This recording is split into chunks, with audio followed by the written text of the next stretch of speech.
New England is prohibited. Back at the Hartford Civic Center tonight, starting goaltenders are brought to you by Payless Auto Glass, in-shop or free mobile service. Available quality work at Payless prices. Sean Burke starts tonight after Jason Muzzatti played so well in Philadelphia. Sean Burke, since his thumb injury, is 4-8-1, but has played very well. He'll be tested again tonight. And at the other end, we have Mike Richter. He debuted in October of 1989 against the Hartford Whalers and won 7-3. He stopped 69 of 72 shots versus the New Jersey Devils in the past 2 games. Tonight's lineups are brought to you by Bagels with a Z. Enjoy.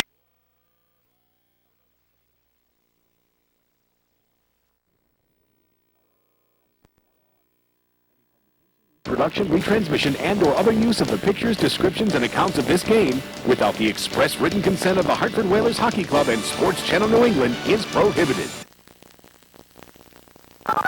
Back at the Hartford Civic Center tonight, starting goaltenders are brought to you by Payless Auto Glass, in-shop or free mobile service. Available quality work at Payless prices.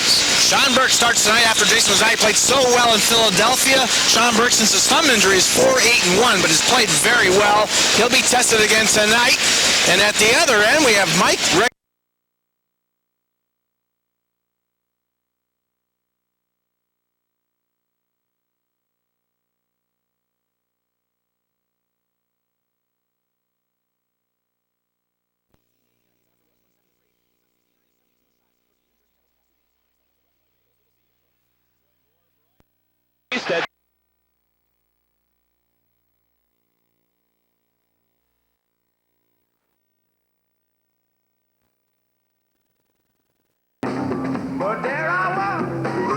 Sports Channel New England and is intended solely for the private, non-commercial use of our audience. Any publication, reproduction, retransmission, and or other use of the pictures, descriptions, and accounts of this game without the express written consent of the Hartford Whalers Hockey Club and Sports Channel New England is prohibited. Back at the Hartford Civic Center tonight, starting goaltenders are brought to you by Payless Auto Glass, in-shop or free mobile service. Available quality work at Payless prices. Sean Burke starts tonight after Jason Muzzatti played so well in Philadelphia. Sean Burke, since his thumb injury, is 4-8-1, but has played very well.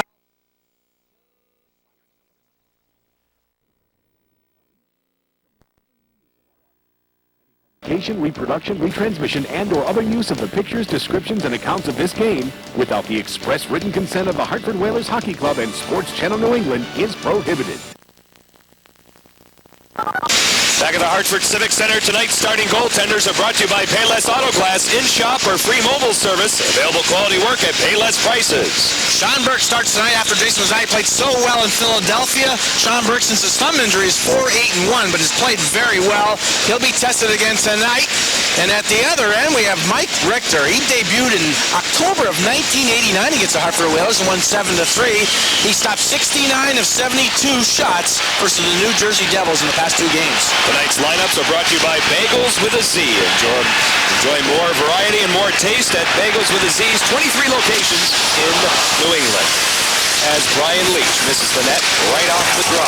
Back in the zone now, Gerald Diddick. Around the boards for Steve Rice. Rice tries to work it ahead. Through center ice now, he'll attack the Ranger defense.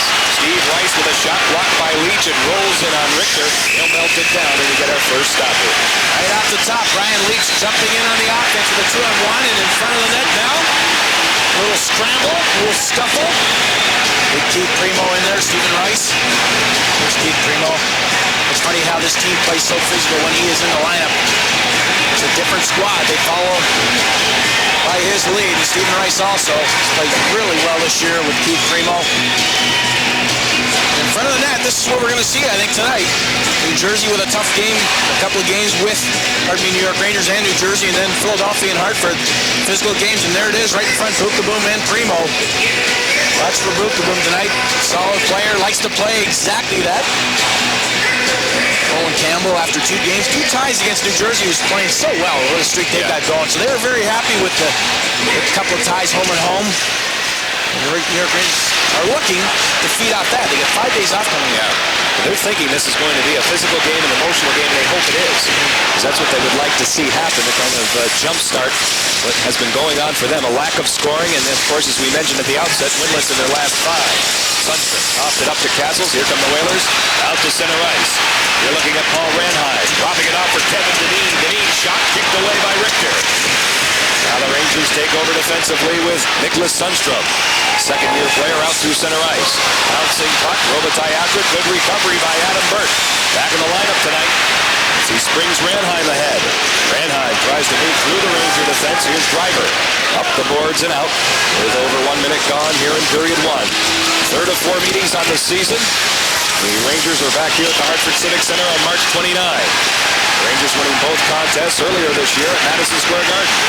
Richter behind the net, forechegging Jeff O'Neill. Dug out by Sammy Kapanen. Given a rough ride by Brian Noonan, and the Rangers click out. Lidster this way for Bill Berg. He's been out for the last 2 of the flu. Good stiff check from Curtis Lesishin. Sanderson on the tape of Jeff O'Neill. Over the line they move him, but he coughed it up to Noonan, and he sends it back in Whaler ice. One of the areas, John, that we talked to Paul Maurice would like to sort of rectify that situation. At both ends of the ice, they cut across the blue line. Hartford Whalers and pass it across, end up losing it. The transition game of the opposition takes effect. So that's an area where they have to have better dump-ins or better quality reads as they're moving into the zone offensively. Holler moves ahead for O'Neill. The puck goes by Sanderson. Boom on the tape of Mike Eastwood. Kevin Holler takes over. The nemesis of Wayne Gretzky, Kevin Holler. Out to center ice, hit from behind by Darren Langdon. Rangers send it back for the defense. Boom swings across for Brian Leach. Leach through center as Langdon and Holler have a disagreement. Robia dumps it off for Leach. Wide open, Burke says no, robbing Wayne Gretzky. Check that Messier. That was Mark Messier moving in for a chance on Burke. And now the disturbance to the left of Sean Burke, and it was Kevin Holler right in the middle of everything once again. Well, I think tonight you're going to see a guy like Langdon go after Holler to get him, try to get him off his game, because we all know that Kevin Holler's played so well. John, and we were discussing it before the game. Holler started this against Wayne Gretzky when he was with Montreal, and Gretzky was with LA, and here's Langdon going into the boards with Holler, but this play keeps and continues on. They've got the bear hug on each other, and the play's actually going all the way down the other end. It's a 2-on-1, and Messi gets a glorious opportunity. Here's Leach feeding it across. There's Messi with a one-timer. Great save by Burke with the right pad that actually ends up on top of the net. So good save there by Burke, but that continued on, that little bear hug wrestling match, and I think Langdon, the type of player like a Langdon or a Cairns, whoever's on the ice when Holler is, they're going to try to get under Holler's skin tonight, because we know when Holler's on, he's going to be under Wayne Gretzky's skin.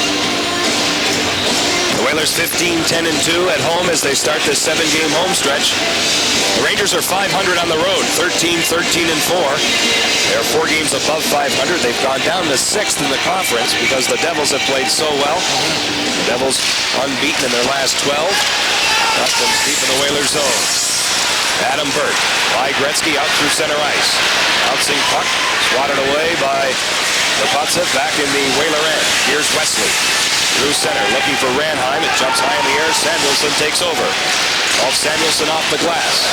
At the Whaler line, Adam Burke tries to pinball it out. Gretzky knocks it down. Here's Sundstrom with a shot that goes wide. Robitaille on the chase. Luke Robitaille. Batted around by Burke. Robitaille traps the zone. Spins it deep. Knocked down by Burke. And the Whalers clear it out to neutral ice. Here's Deneen looking for it. The Rangers get on it. Over 3 minutes gone in a scoreless first period.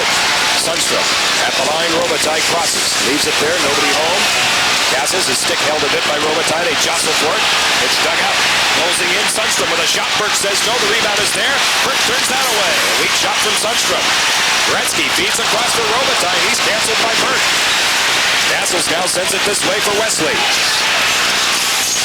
Wesley now off the boards. Working ahead. It's knocked down by Sundstrom. Out through center ice, it's Castles. Napping for it, Ranheim. Cross ice. Deneen lets it go. Richter ready. Here's Karpovtsev behind the net. Alexander Karpovtsev with 16:09 left to go in the first period. Samuelsson through center. Back of the Whaler end, you're looking at Nelson Emerson. Emerson turns to forehand by Stephen Rice. Dougie Lidster covers up in his own end. Driver moves it ahead on the Curlman Chinov. Here's Lidster, playing great of late. 36 years young, and he's playing his best hockey for the Rangers. Sounds good. 36 years young. Thank you very much. Expansion is coming. You're next. Out through center ice. Primo waiting for it. Sergei Nemchinov circles back in his own zone. Non-stop action here at the outset. Nemchinov ahead for Messier. Through center ice, the Rangers cross onside. They wheel it deep. Wide of Burke, off the boards this way. Nemchinov after it. It's cut off by Lesishin.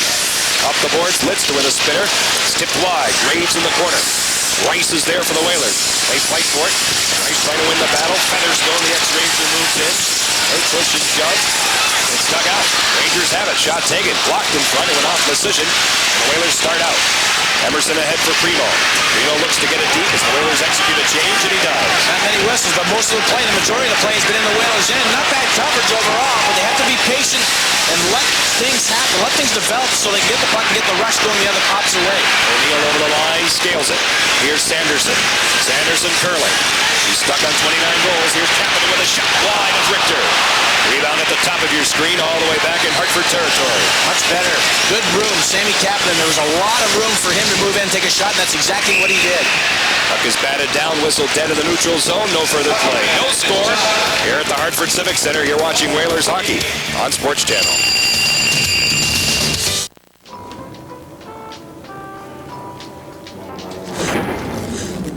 Makes a couple of good saves, and at the other end, Sammy Kapanen, he had plenty of time, and I think this is an area that the Whalers can take advantage. Look at all the space he has, and he winds up and shoots. I think the defense of the New York Rangers backs up, and I think the offensive-minded forwards of the New York Rangers are too far up. I think there's some gap and some area there where a guy like Sammy Kapanen can take advantage, and there's a lot of room he can move in.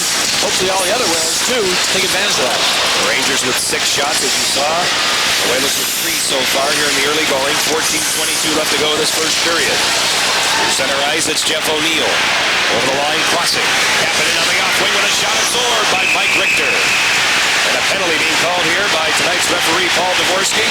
He's working with Pierre Champoux and Kevin Collins. And the Whalers will go on the power play. Karpovtsev for hooking, I believe, and that's what happens when you're behind, when you are back checking on the breakout. Here it is, good transition by the Whalers, a nice long pass across. It's going to be in the bottom of your screen. It may not be in the picture, but here's the 2-on-2. It's actually a 3-on-2, and there it is from behind. Karpovtsev knocking down Sanderson, who was going to the net. So the Whalers early on the power play, and the power play looked pretty good in Philadelphia. Again, we talked about not getting big goals, and they did right off the top. Big situation again for the Whalers to get on top first. So Karpovtsev in the penalty box. Colin Campbell, who's not well liked by the New Jersey Chamber of Commerce lately. Where's New Jersey? That's Colin. Really, his comments were misinterpreted. We'll touch on that later on. Penalty numbers, there you see it. Mohegan's Sun numbers are in. The Whalers are currently tied for 6th in the league, 9th overall at home. They're tied with Ottawa on the power play. The New York Rangers are last in the league, 26th on the kill, 79.4%, 20th on the road. That's an amazing stat. You look at the talent they put out there to kill penalties. These guys have been killing penalties for a long time. For them to be last, wow. Here's Graves with a shot, whistling wide of Sean Burke. Emerson behind the net. Graves is there. Emerson has it. Pressured by Mark Messier. Messier gets to it. Graves in the high slot with a shot wide of Burke. They kill time off the penalty clock. Wesley now wipes it ahead. Richter will play the puck. 1:33 left to go in the Whaler power play. Boom hammers it along all the way back in Whaler ice. There's one thing you have to be aware of, and that is this team, when they are shorthanded, they go on the offense and they can score some goals. And the guys that they have out there, Graves and Messier, those guys like to move it up and move up with the place. And again, Leach also. Sanderson deep for Castle. Sanderson, Castles, and Primo up front with Wesley and Emerson on the points. Here's Sundstrom. Nicholas Sundstrom, an excellent skater and penalty killer over the line with a shot blocked by Emerson. Nelson gets to it, then lost it. Sundstrom the pass down low. Emerson tries to shake free. Good job by Sundstrom. Wesley hits in from behind. They jostle along the boards. It's dug out by Sammy Kapanen.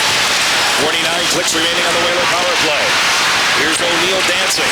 Kapanen goes to the front of the net. The late man is Emerson. What a stop by Richter. Emerson right on again, and Richter says no. The net dislodged, plus the stoppage. Good pressure by the Whalers. Finally, John, we have some offense. A tough power play so far for the Whalers, but Nelson Emerson reading and finding the hole. Here we are going down the boards, pulled back, great play, and there's Nelson Emerson moving right in. And how about that save by Mike Richter with the glove hand? And there's the second shot rebound. He kicks that to the right, and then the net is dislodged for the whistle. But there is Mike Richter. Not a bad save there for him right off the top. The first couple of good chances. How about, we were talking about short-handed situations, and this team is tremendous on the kill offensively. Maybe that's why they're suffering, but here it is. Short-handed goals, 12 for Buffalo, 10 for Boston, Montreal, Hartford 9, and the Rangers do have 9. Here comes Vancouver, also have 9, but Mark Messier, I believe, has 5, which is first in the league. That is correct. as always. Kapanen now along the boards. Saucer's back for Burke. Good play to keep the zone. Here's Sammy. Sammy Kapanen closes. Passes down low for Jeff O'Neill. O'Neill looks it over. Gives it back to Kapanen at the half wall. Now it's Bird at the midpoint. This way, Lecision. Holding. Hit shot. Taken in by Mike Richter. 8 seconds left of the power play. Some traffic in front of the Ranger goaltender as Lecision let it go. Great word. That's it. Correct word there. Traffic. Jeff O'Neill in front of the net.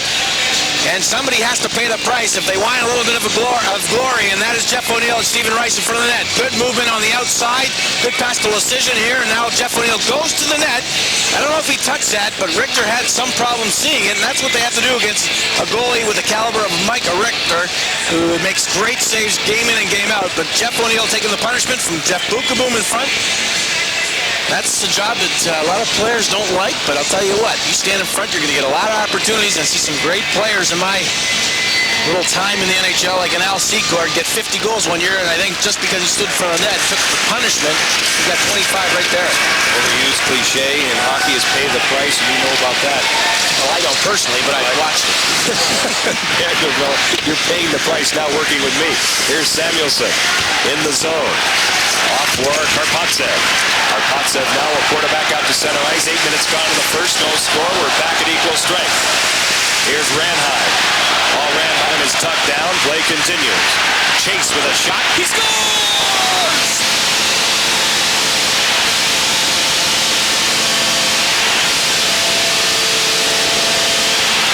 Well, when Kelly Chase scores, this is what happens afterwards. Mayhem.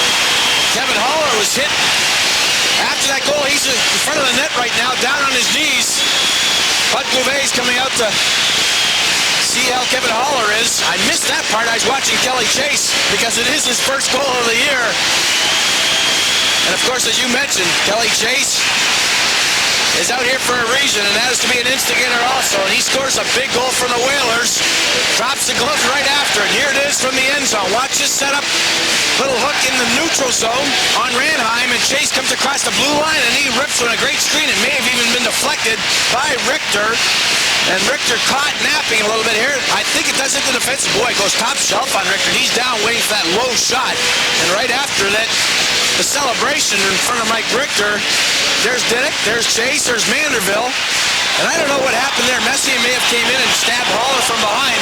And we had talked about that, John, early. They're going to, I think, go after Kevin Haller. There's Ranheim, there's Messier. Now watch Messier down on the bottom of your screen.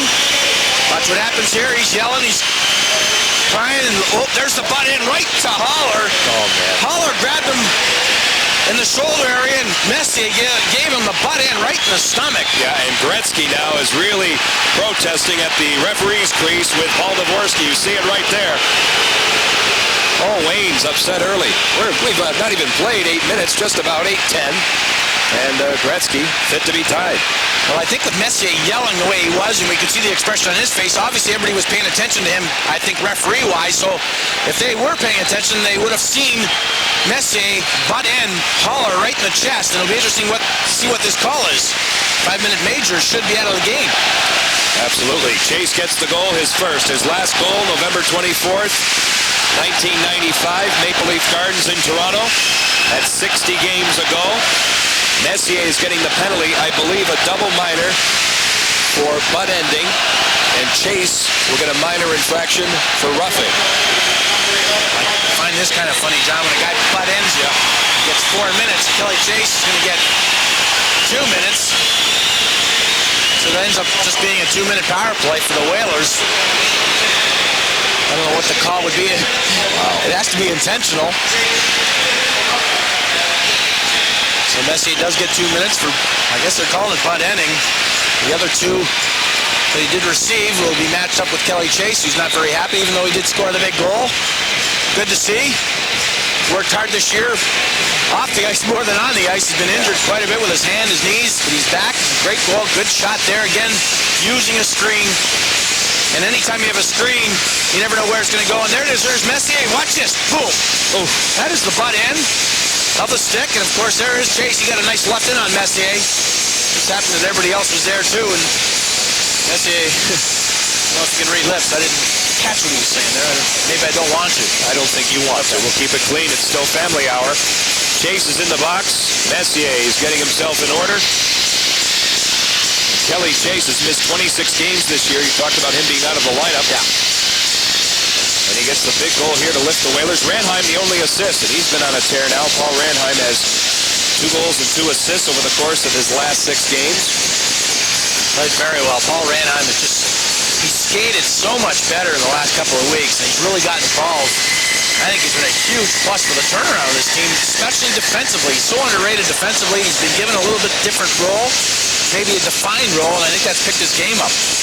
Whalers go back in the power play. Their first attempt, 3 shots, 42 seconds of attack time. They go to work once again now with 11:50 left to go in this first period. Chase again, his first of the season at 8:10. And the double minor for butt ending to Mark Messier. A roughing call to Kelly Chase. 5-on-4 advantage for the Whale. Here's Sanderson. He sends it deep. Wicked tear for Castles in front. Richter knocked it down.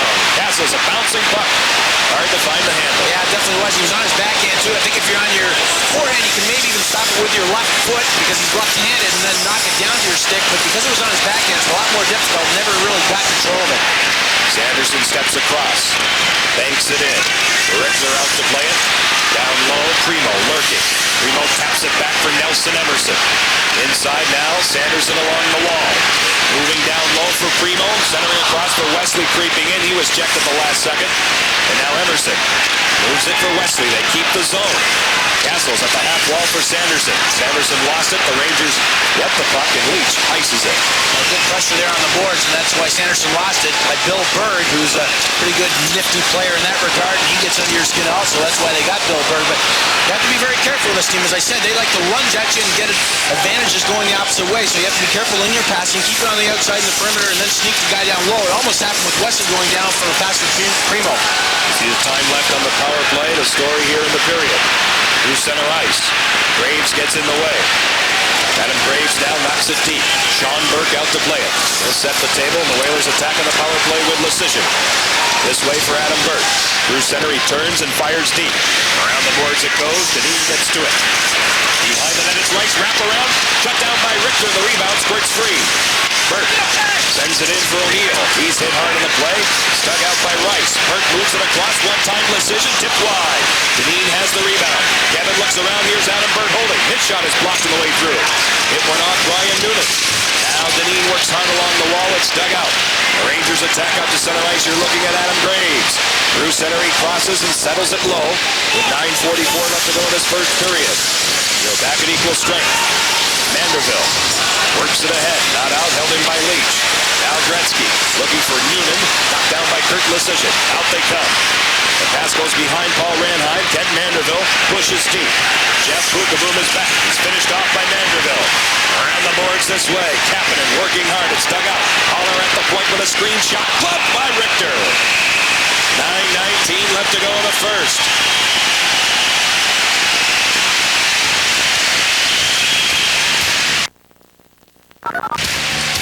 Great action here at the Civic Center. 1-0 Whalers on Sports Channel. Dump-ins. Well, look at this dump-in. Up along the glass, and it caroms right out in front of the net to Andrew Castles. And as I said, it's on his backhand there.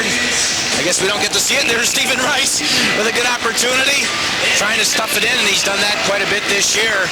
Beating goalies, usually going from left to right and wrapping it right in. Off the face-off. Holler shot high in the air. Cherry picking. Mike Richter hanging on for the draw. A great look at that dump-in. That's our dump-in camera. We have angles everywhere in this building. Well, it's funny because we've talked to Paul Maurice a lot about the dump-ins, and he said his team is learning. That's something they've been doing and working on. Some correct dump-ins. Of course, you can dump it in sometimes right to the goaltender, and goaltenders today are like the third defenseman. They can wrap it right around, or you can dump it to a corner and have their guy just get it and move it up the ice. So the Whalers are working on that. That's perfect, right off the partition. Kevin Holler with a shot. Again, stopped by Richter out through center ice. The Rangers feed it deep on the last power play. Whalers had one shot on goal in 48 seconds of attack time. Let's go to Kim Walden, an AT&T NHL update. Thanks, Johnny Bill. All of us here at Sports Channel would like to congratulate Whaler Jeff O'Neill and the St. Francis Home for Children. Just before the puck dropped tonight, AT&T presented St. Francis Home for Children with a check for $1,000, and it was all due to a big night in January against Anaheim. when O'Neill recorded the only hat-trick so far this season for the Whalers. Once again, congratulations. Back to you, John and Bill. Kind of ironic, too, because Jeff O'Neill was down in Springfield for a game and a couple injuries, and he got called right back up. He was only down for, it ended up being a couple of days, and scored the hat-trick. Kevin Haller scores! Whoa, a rocket right off the faceoff. And the Whalers lead it 2-0. 2 consecutive faceoffs wins resulting in shots on net, and this one, as you said, was a blast. Kevin Haller, I guarantee you that tastes good after that butt in with Mark Messier still sitting in the penalty box watching.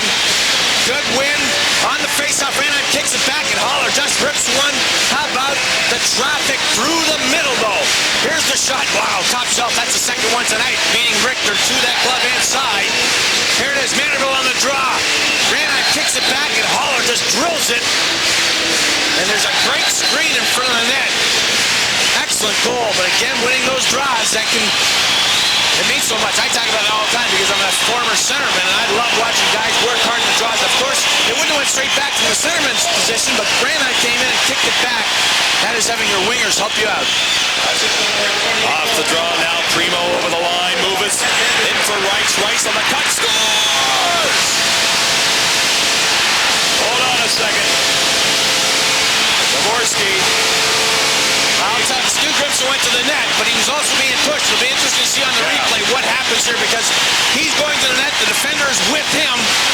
Rice goes to the net with the puck, ends up in the net. I don't know if he was pushed in, held. But Stu Grimson doing his job. We're going to watch here. Here's the good transition again. Primo gets the puck here.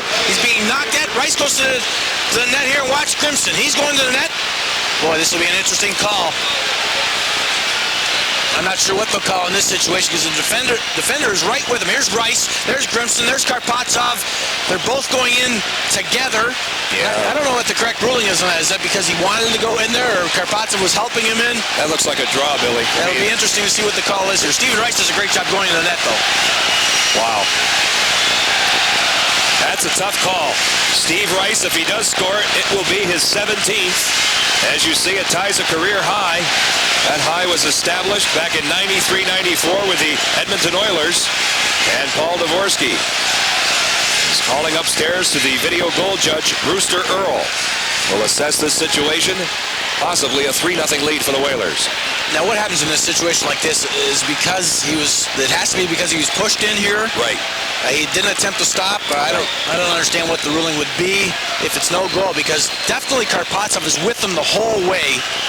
But he does not try to stop to get out of the crease area. But you have a man on your back and you're going to the net doing his job like he should be.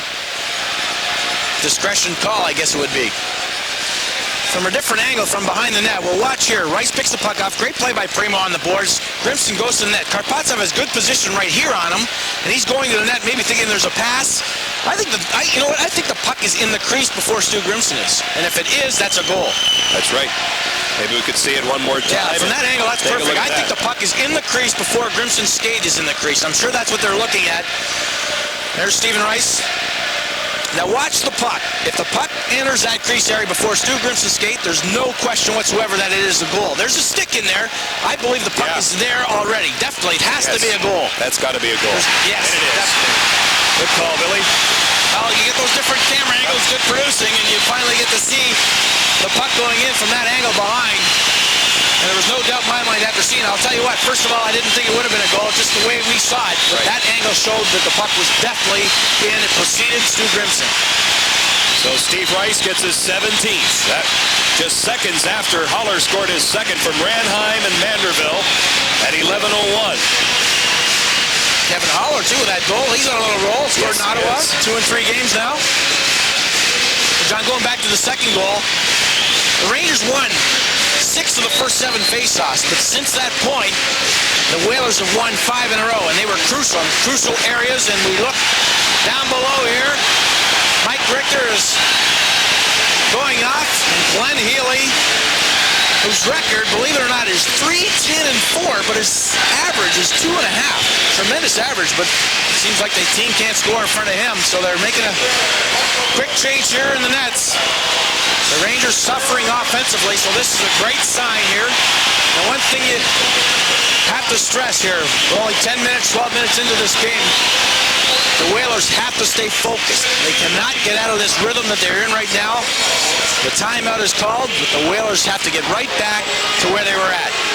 So Glenn Healy will go in. His last appearance, February 15th at Chicago. His record against the Whalers' lifetime is 4-3-2 with a 3.71 goals against average. The assist on the goal to Kevin, check that, Stephen Rice, Keith Primo. Rice scoring his 17th, equaling a career high. As you see what Healy did in that last effort. How ironic is this, John? I talked about Mike Richter's debut in '89 was against the Hartford Whalers. Well, Glenn Healy's debut also in November of 1986 debuted against the Hartford Whalers. And you know what? In 14 of his 18 games that he has partook in, 3 or fewer goals against. So now he's 7 games below 500, and he's allowed 3 or fewer goals, 14 of 18 games. So the Whalers chase Mike Richter at 11:14 of the first period. Featherstone bats it ahead. Primo has it. Steve Rice is off. Gains the red line and dumps it in. Karpovtsev back to play it. Checked by Grimson. Around the boards. Back out to center. Here's Adam Burke. Cross ice. Glenn Wesley. Quickly ahead for Grimson. Ducks under a hit from Karpovtsev. Over the line now it's Rice. Grimson on the gallop. Tries to move in. Spoke free. Rice looks to work it along the wall. Outside the line it's played by Glenn Wesley. He's given a shove from Brian Noonan. We have no further play. 3-0. Our Whalers have jumped out to a big lead here at the Civic Center. Back with more after this. In the first period, look at that score. I like what I see. 3-0 for the Hartford Whalers over the New York Rangers. There is Colin Campbell. On February 24th, they have 5 straight days off. Now, the rumor is they were going to get a couple days off, relax the older guys. They also, if they didn't play well, the rumor is that they'll have 2-day minicamp during that 5-game stretch to get prepared for the playoffs. Doesn't look so good for these guys right now. And it's early. I don't want to jinx anything, touch wood, everything. Yeah, if they talked to Dick Todd, the assistant coach, he said if things don't go too well, we'll probably do the 2-a-day minicamp. So basic training instead of the beach. See what happens. Randheim over the line. Castles with a shot off the glove of Healy. Sails wide. Deneen now trying to track it down. Bill Bird back in his own end. Pressured, dug out. Deneen in front, tries to wipe it on goal. It's loose this way. Castles gets to it, has some room. Castles holding that puck, tries to move by Berg. They break it up and out they come. The great one's off. Gretzky now dumps it in around the boards this way. Randheim back to get it. Paul has 2 assists here in the first period. Behind the net, Randheim tries to move it out himself. Sundstrom steals. Cross ice, Gretzky. Checked on the play. Back it goes. Jeff Buchenwald. His shot steered away by Sean Burke. Loose as we see. Deneen jumps on it. Kevin Deneen losing. And now Sean Burke sets the table for the captain. Here's Holler. Kevin Holler. His second goal made it 2-0 at 11:01. 13 seconds later, Rice scores his 17th. It's 3-0. Sanderson moves in. Over the line on Leach. Cut it. Sanderson looking. Here's Wesley with a shot. Blocked in front. Loose in the corner. Golfed ahead. Luke Robitaille has it. Out they come. Here's Sergei Nemchinov. At the line, he gets it. Shot taken, kicked away with a purpose by Sean Burke. Next Whaler game on Sports Channel tomorrow night. The Washington Capitals come in, a big Eastern Conference matchup. Live action gets underway from the Hartford Civic Center at 7 p.m. and it's right here on Sports Channel. With only 6 shots against, Sean Burke has to remain focused on the game. And remember that he is still playing. The focus has been at one end, and it's been all offense for the Whalers. But here's Nemchinov coming across. He's going to rip one, and Burke stays with this and kicks it into the stands. A good save for Sean Burke. Sometimes, you get so caught up in the action at one end, and it's hard when the first couple of shots come back at you. Burke did a good job there, and there are the shots. 13-6 in favor of the Whalers. The Rangers have been stuck on 6 for quite a while. I'll guesstimate over 7 minutes. Around the 14-minute mark when they were leading 6-3 at one point. Whalers have turned it on. That shot tips off Messier, gloved by Burke. We'll get another face-off.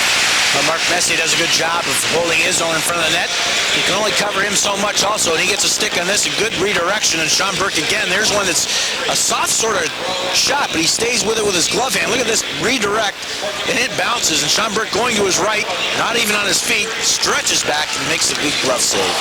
Off the face-off, Adam Burt in the corner, moves it ahead for Keith Primo. Out through center ice. Snapped ahead by Driver. Here's Mark Messier. Messier now leads it ahead for Graves. Graves now will flip it in. Wesley back to get it, and Chinoff on him. And Chinoff put on this line this week with Graves and Messier because they're just about finished with Vorobiev. His play is really slacked off. Behind the net now it's Messier. Chipped away by Burt. Loose along the wall, and Chinoff in front. Goes by Messier, top of your screen. Emerson gets back.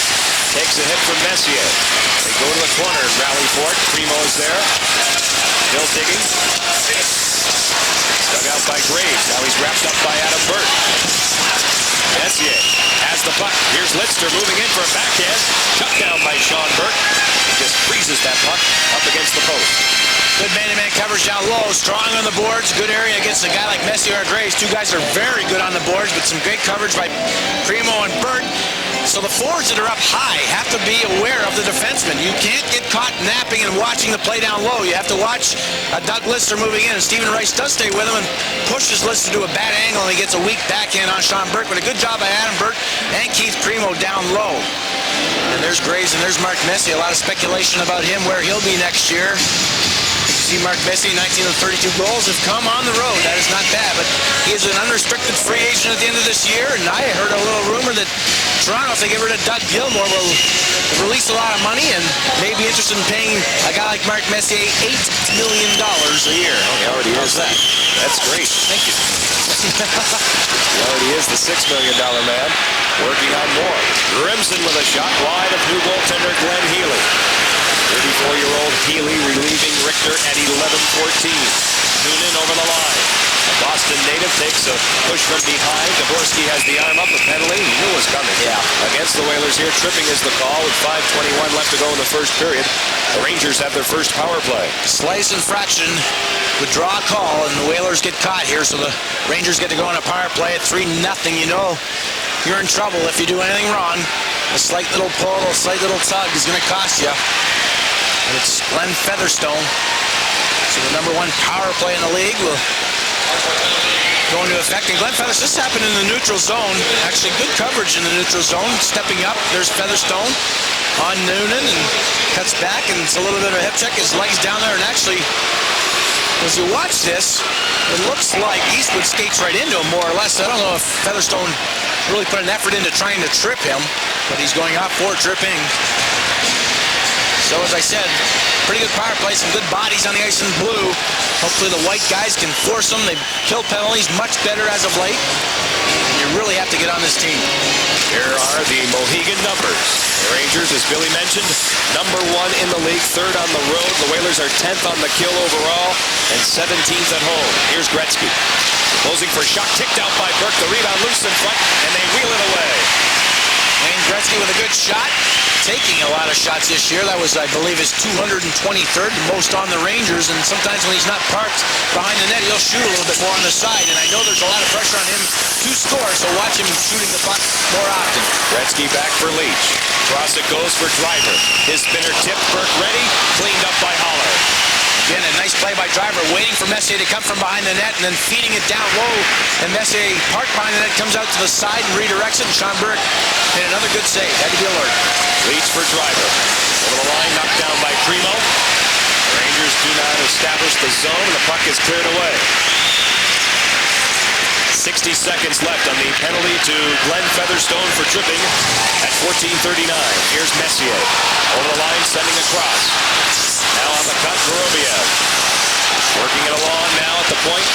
Karpovtsev inside for Gretzky, gets it back. Burke, a great save, and the rebound shoveled high by Leach.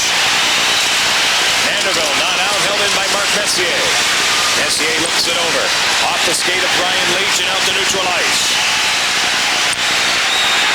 Now a great play by O'Neill, dropping it back for Manderville. Short-handed, the Whalers steal some time. The crowd loves it. 28 seconds left to go in the Ranger power play. It seemed to me, John, if you could hold them to one good chance and they had it, you'll be okay. Keep the pressure on, keep them in the neutral zone, and the only way to do that is stand up in the blue line if possible. Here's Karpovtsev in the zone. Cross it goes for Brian Leach. Dead center for Robiev, trying to shake free of Deneen. Over the line for Robiev, curls. Holding on to that puck, he moves it across. Gretzky along the wall, looks it over, cups it back for Karpovtsev. He loads the gun, it's tipped, great stop by Burke. Straight to the corner, it's Diddick. Penalty is over. Here's Sammy Kapanen starting his engine through center ice. Kapanen hits the line, lets it go. It deflects wide. Karpovtsev deep in the zone, Kapanen on him. Trying to dig it free. Oh, the Whalers are playing with an edge in this first period. Here's Samuelson behind the net off for Karpovtsev. Great forechecking. Primo. Here's Emerson losing his edge. He's cross-checked from behind. No call by Dvorsky. Weiss behind the net. Primo. Lecision moves up. Primo hanging on. Emerson with a shot. Deflects wide. Now in the corner. Worked out by Mike Eastwood.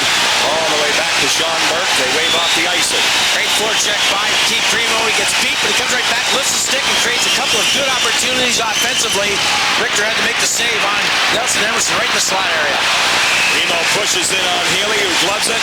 And the crowd, well, they're standing here at the Civic Center. What a period for the Whalers. 3-0 on Sports Channel. Primo on the prowl. Look at that great strip of the puck. That's what Wayne Gretzky does so well. Primo getting tripped, too, by Karpovtsev. Dumps it off to the side, and there comes the chances. Primo in front. He moves it to Emerson. There's the shot. It's actually deflected in front of the net and goes over the net. But some great forechecking, some persistent forechecking by Keith Primo at his best. He must be breathing well. I don't think he's wearing a breathe right. No, he's not. Okay, just checking that out. So far, the 58th meeting has gone well for the Whalers. 2:28 left to go in this first period. They have the 3-0 lead on goals by Rice, Holler, and Kelly Chase. Those breathe rights didn't make them big enough for me to use. Now it's Lichter. Lichter now will move it ahead. Through center ice for Sundstrom. Back in the Whalers zone. Glenn Wesley from behind the net. Up the boards by Gretzky. Grimson on the ice. Kicks it ahead. Tries to move it out. Now they battle along the wall. Louis Berg trying to dig it out. Primo roughing him up. Berg stays with it. Goes behind the goal with it. Curling away from Primo. Bill Berg. Behind the net, it's loose as we see. Wesley jumps on it. Wesley off the boards. Over the head. And out of play. Next Celtics telecast on Sports Channel Wednesday, February 26th. The Sacramento Kings take on the Celtics. Live coverage gets underway with game time at 6:30, followed by the tip-off at 7 right here on Sports Channel. If you're playing well, you play at both ends of the rink. We just talked about Keith Primo offensively, but watch him defensively. Strong on the boards. The play goes down low. Look at Primo there at the top of the screen right now. He's got his man. He works hard. He's working him over. Never stops. Stays persistent in that regard also. Pins him up against the boards, and the Whalers end up getting the puck. So, not offensively, forechecking-wise, you just have to do. Your job is at both ends, especially as a centerman, and he helped defensively there, and that is great positioning, and it's very difficult when you're that big to get by a guy like him. Messier wins the draw from Deneen, who replaced Castles. Messier has it behind the goal. Tries the center in front, does. Deneen steals. Kevin now turns to forehand and leads the charge out. Deneen now a long dump in, gloved by Glenn Healy. Healy wrists it ahead all the way down by Sean Burke. They wave off the ice. Good question. Thank you. And Diddick takes over behind the goal. I think he realizes his defense can't do it tonight, so he's going to take advantage of it. Kevin Holler scoops ahead through center ice. There's Castles knocking it down. Ranheim on the cut, missed it. Here's Nemchinov out through center ice. The Whalers scramble at the bench. Almost too many men on the ice as Holler now moves it ahead. Castles through center, knocked down by Leach. Kevin Deneen wrists it ahead off the stick of Adam Burke. Here's Bukaboom back defensively. 1 minute left to go in period one. Whalers lead it 3-0. Through center ice. It's off the stick of Lecision. In the zone, Messier tries to track it down. Whalers advance out. Karpovtsev gets it and sends it back for Brian Leach. Across, Messier lets it sail deep in the Whalers zone. Here's Kurt Lecision. Around the boards and out. By Kapanen, as we see, all the way back in Ranger ice. Here's Karpovtsev behind the goal. The long leader through center ice.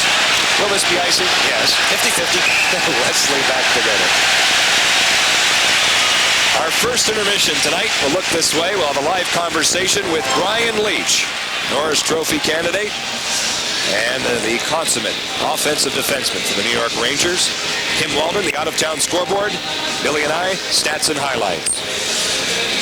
Well, Jeff Sanderson, that previous shift, did a great job defensively, has struggled offensively. In fact, in the last 5 games, he's only had 9 shots and no goals. The previous 7 games before that, he had 44 shots and 5 goals. Wow. But if you're not going to do it offensively, do it defensively. He did a great job there of out-muscling Mark Messier. Getting used to his new line mates, Jeff O'Neill and Sammy Kapanen. Yeah. And how long does that process take? Well, a couple hours. No. It's very tough sometimes because he's played with Andrew Castles and Kevin Zine all year, virtually all year. And you've got a guy in Jeff O'Neill that's a right-handed shot, and you had a guy in Andrew Castles that's a left-handed shot. You've got Sammy Kapanen coming back off an injury. He's been out quite a bit. This whole line really has to feed up, I believe, the centerman. So I think it's important for Jeff O'Neill to get his A-game back in order. And I know he played a lot with him last year. But for Sanderson to be effective, the centerman has to be very good, as Andrew Castles was with Sanderson. Noonan now in the neutral zone. Broken up by the Whalers momentarily. Eastwood got it back. Here's Karpovtsev. Through center, knocked down by Lecision. Berg outside the stripe. Just about do it in the period. The Whalers with 17 shots here in the first period. The Rangers with 12. And the crowd loves it. So, Kelly Chase got it started with his first goal of the season at 8:10. And it was Kevin Haller and Stephen Rice later on. And the Whalers lead it 3-0. Back with Brian Leach and the Bob Stores Intermission Update right after this on Sports Channel.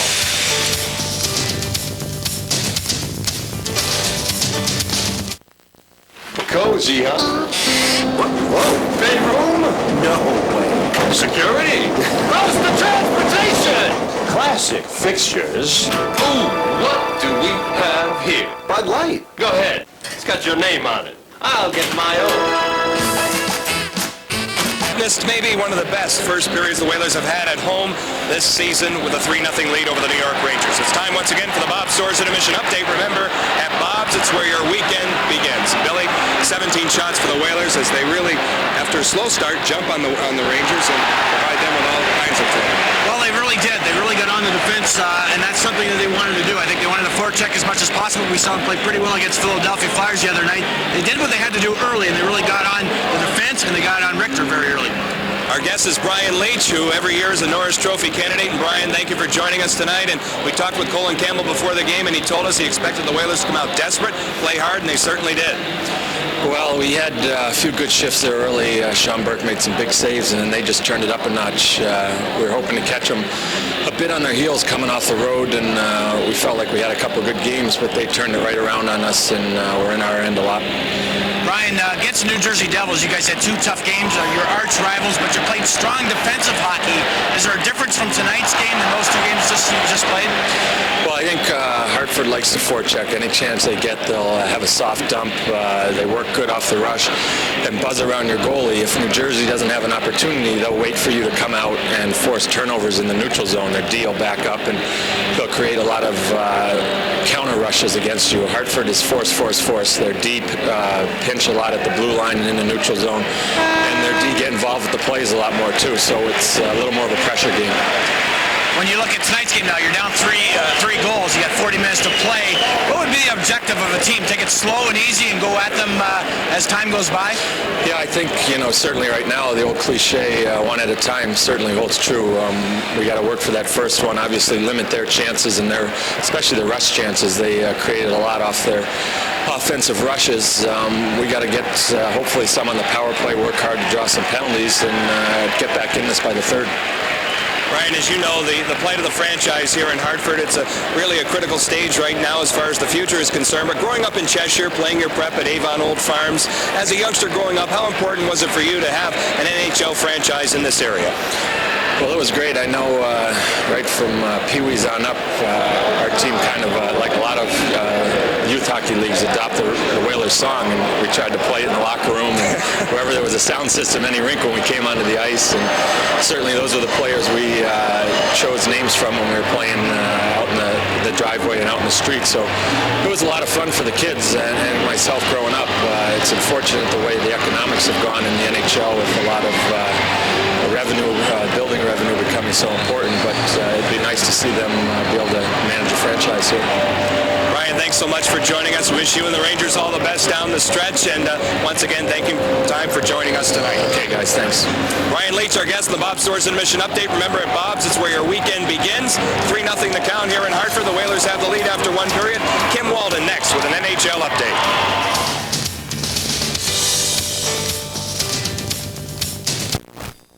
A great period by a lot of players, but Paul Ranheim had an excellent period. He gets the puck to Kelly Chase. Chase just drills one. It's deflected and it goes top shelf on Mike Richter. A good play by Ranheim, and Chase getting his first goal of the campaign right after this. So Mark Massey complaining. Watch Holler. He grabs him a little bit, and there's the butt in right to the gullet. And then everybody, of course, Kelly Chase right in there. Then faceoffs took over. Good faceoff here by Kent Mandeville. But watch again, Ranheim come into the picture. He kicks it back to Holler. And look at this blast. Another one, top shelf on Mike Richter.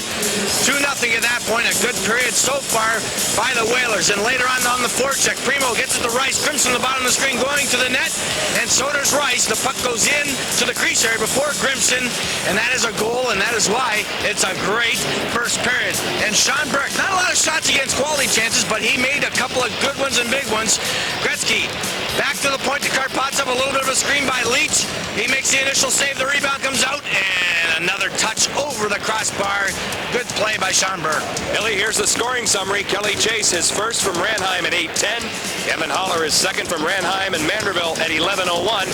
13 seconds later, Stephen Rice, a career high 17th from Primo to make it 3-0 Whalers. Tonight's stats are brought to you by Ambassador Limousine. How could there be any other choice? Call 1-800-315-LIMO. Well, the key is the shots on goal. Hartford with 17 shots. We had a graphic at the start of the game on board that stated the fact that they weren't scoring and they weren't shooting the puck enough. Well, they corrected that, I think, in the first period. They had 12 against, which is a little bit more than they probably wanted to, but the shots are indicative of how they have to play when they want the offense to take over, and that was a great first period for the Whale. An emotional period, a great period for the Hartford Whalers. We'll see what happens in the second when we come back. The Whalers 3 and the Rangers nothing. Back with more right after this. In our studios, John Forsland and Bill Gardner back here at the Hartford Civic Center. The Whalers have a 3-0 lead over the Rangers. Our next game on television is tomorrow night, February 22nd. The Washington Capitals are in town here at the Civic Center as the homestand continues. Game time is 7 p.m. We'll have all the action live right here on Sports Channel. Definitely a big one tomorrow night also. Let's get this one first, but it'll be a great couple of games to start this 7-game road trip, and you see our next game on WBNE versus the San Jose Sharks, February 28th, last day of the month. Yeah, it's a very short month, February. Sometimes you like it, sometimes you don't. Every 4 years you get an extra day. Not this year. Paul Maurice and Tom Webster, as you take a look at what has gone on when these clubs have been in this position after one period. All trailing 8-9-3. That's below 500, and of course leading. That's good stat there. 11-2-5 for the Hartford Whalers, and that is after one period. But there is still 40 minutes to go, and we were trying to look at Wayne Gretzky. We thought with the 4 assists he had last game in New York that he may be a factor tonight, and we were talking about pressuring him. And when they pressured him, this is the Hartford Whalers. He made 1 good pass and 2 bad passes, so that's good. Leach now over the line. Holds on, it's knocked down in front. Graves is there, he wipes it wide. Diddick watching him, and Nemchinov sneaks in, circles. Burke, a fine save on Nemchinov as the Rangers come out with some conviction here at the start of the second period. Again, though, John, a great play by Keith Primo, sneaking in there and taking that puck right out of the crease. Emerson across for Primo through his legs. Here's Diddick with a screen shot off the goalpost. The outside of the post. He left of Glenn Healy. Behind the net, Rice trying to ward off a hit from Nemchinov. Moving in now is Bukaboom feeding behind the goal. Nemchinov takes over. Out to center for Mark Messier. Messier's pass now is dropped back for Brian Leach. Lets it go from the blue line, blockered up in the air and gloved by Sean Burke. I I expect the Rangers to try to separate a little bit of the offense when the Whalers have the puck down low.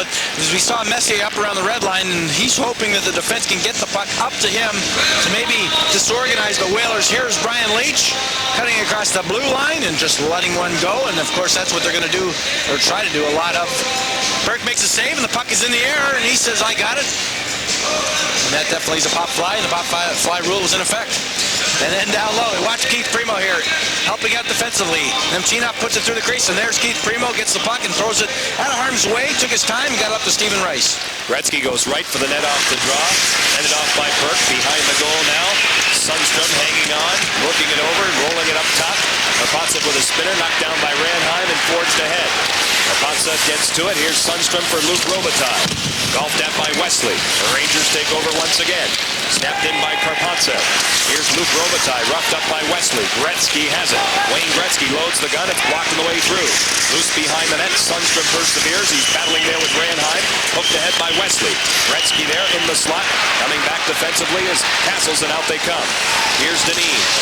Long pass broken up by Gretzky. At center ice, the Rangers transition. Samuelson up on the play. Will just scale it deep in the Whalers zone with 18:24 left to go in the second period. 3-0. The Whalers have the lead on goals by Kelly Chase, Kevin Haller, and Stephen Rice. Driver leads it ahead. Back in Whaler ice, Sean Burke out to play it. Here's Paul Ranheim. 2 helpers in that first period. He works it ahead now for Kapanen. The Rangers get back and reorganize. Bruce Driver.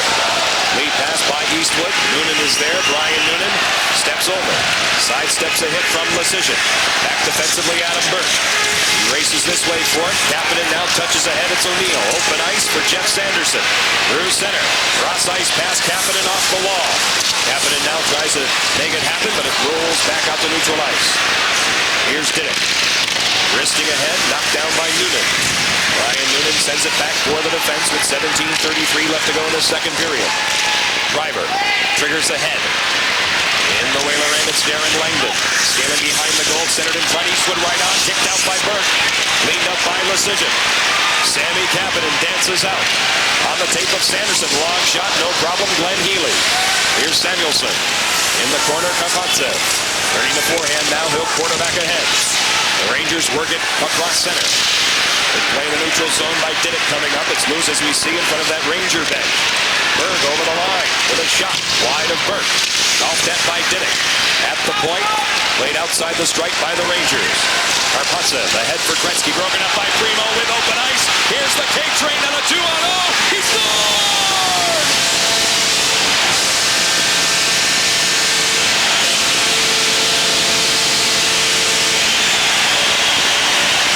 Wow. Keith Primo on a 2-on-0 with Stephen Rice. 4-0 Whale. Watch the reach of Keith Primo here. He strips the puck there, but look at his reach as he can push it ahead and skate into it. How many fakes did he throw at Healy there? And he goes upstairs on the blocker side. Watch the shoulders. Watch the head as he pushes it ahead here. Boom, boom, boom, boom, boom, boom. And he goes upstairs. A beautiful shot under the crossbar. Again, the reach, the size, the speed of Keith Primo. We've seen him a lot this year. Throw the puck ahead and then catch it. But a beautiful goal. Keith Primo scores for the 18th time this season. The Whalers want more. Here's Wesley. Saucering deep for the K-Train. Right through the goal crease. Messier off the boards, watched by Emerson. In the corner, Stephen Rice. Battling there with Nemchinov. They fight for it. Rice wins the battle right on. Healy knocks it down. Jeff Bukaboom works it ahead. Look at the Whalers forecheck. That's the difference, I think, so far. We've seen them really pressure him. You watch how far the forwards of the Rangers are because they're hoping the defense gets it and gets 3 guys burnt. So the Whalers have to be careful if they're going to forecheck that one guy high. Graves now will feed it deep. Burke back to play it. Nemchinov in the corner. Down low it goes. It's Wesley. Wesley now, bothered by Messier, works it along the boards. Driver pinches in.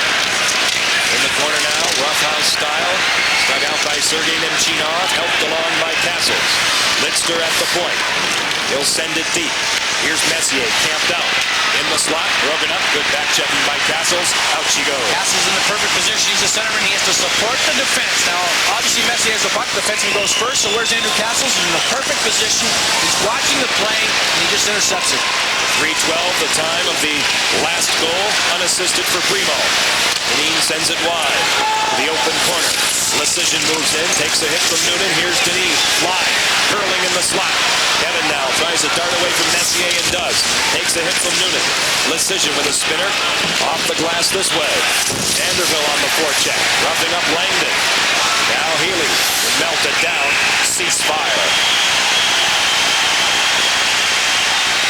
Little disturbance in front of Glenn Healy. Nothing will come from it. 4-0.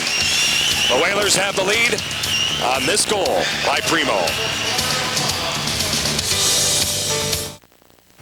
So, where do you want this? Hey now, I ordered a new copier. This is better than new, my friend. Allowed remaining 4-0. Hartford Whalers over the New York Rangers. This is our Gillette instant replay. At best a man can get. Shake, rattle, and roll. There goes all the moves. The stick, the shoulders, the head, the top shelf, and it goes up there with a peanut butter. A beautiful goal by Keith Primo. The best a man can get. And you know what? He deserves it because he worked hard defensively. We showed that. He worked hard offensively, forechecking, and he gets a goal out of the whole ordeal. The best a man can get. Thank you. And I'm talking about you know that. Just want to shave. Okay. Out to center ice, the long scaler wide of Burke. Featherstone is back. Langdon pestering him from behind. Eastwood now takes a crunch from Vanderbilt. Play continues in the corner, knocked down by Brian Noonan.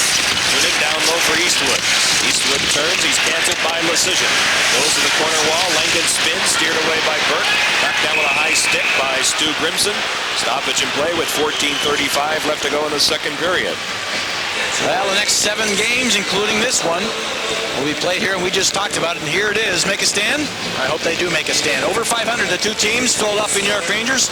Everybody else they play is below 500, but look at the record against these teams in this homestand, 2-8-2. So if they have to, or they do have to come out of this with a lot more victories, and as you see, 6 games below 500 so far this year against those teams, that has to be turned around. And it's a good start here against the New York Rangers, 4-0. Washington tomorrow night. Paul Maurice again. We've talked about defensive hockey, how he's changed the lineup in a sense, the way he wants to play defensive hockey. And it's taken some time offensively. He's taken maybe a little bit out of the offense, but now tonight, different story. Puck, as we see, squirts free in here. Sanderson scooping one deep. Kapanen going after it. Samuelson back to play it. Knocked down by Sammy Kapanen. He has it centering in front. O'Neill lurking. Down low, Kapanen. Kapanen curls. Tries to dart away from Karpovtsev.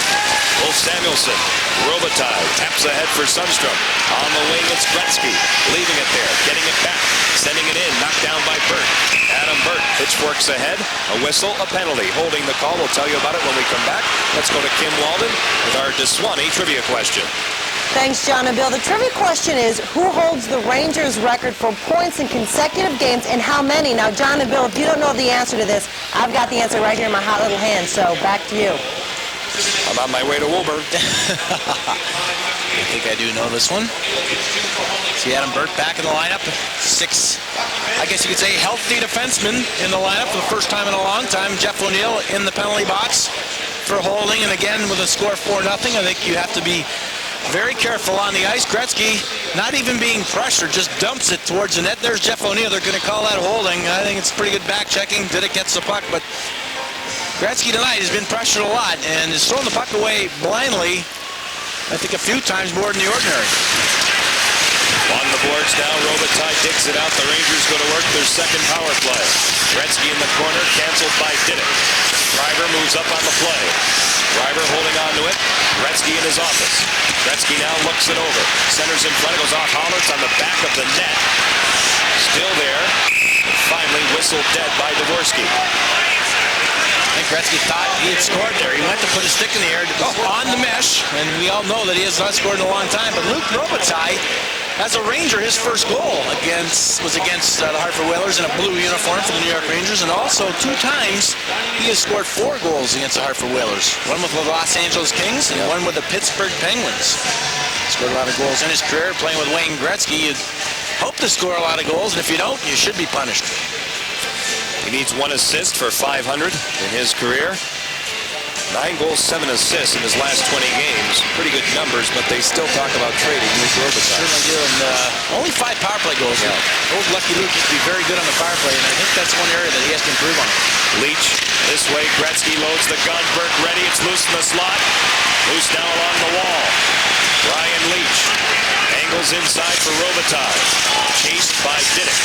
Robitaille negotiates away for Gretzky. Right back to Luke. Robitaille now. The area usually occupied by Gretzky. This way, Wayne Gretzky at the half wall. Back it goes to the point. Driver shot kicked away. John Burke, another dandy. Here's Robitaille. In the corner, Gretzky. In front, quick shot. Burke ready, getting a piece of that as Vorobiev was set up by Gretzky, and away comes Kevin Haller. Over the line with Dineen, they're onside. Here's the shot. Making a beautiful pass for Dineen that's just chipped wide. Out to center ice they come. Rangers have 40 clicks left to go on the power play. You see the numbers there. Whalers with this 4-0 lead. Ranheim around the boards. Vanderbilt's off short-handed. Over the line with Leach back. Vanderbilt cuts, dances. Ranheim joins the front. Ranheim moving away from Messier. Now a smart choice to kill some time. Great effort by Ranheim. Ranheim down, killing more time. Excellent work, Paul Ranheim. Played so well, John, as of late. He's got a lot of confidence in his game. Ken Manderville also helping out. Some great plays. Again, Brian Leach moves up in the play, and you can take advantage of that sometimes, even short-handed. Here's Ranheim from the checkered stripe. Back in Ranger ice. 5 seconds left in the power play. Leader out to center ice for Messier. They're onside. No, they're not. Love to hear the whistle. They still continue to play, but somehow, I never heard the whistle. I just saw the call from Pierre Champoux, who, by the way, is head and shoulders above everyone else. Oh. We'll go to a break on that one. Enjoy the 4-0 Whalers on Sports Channel.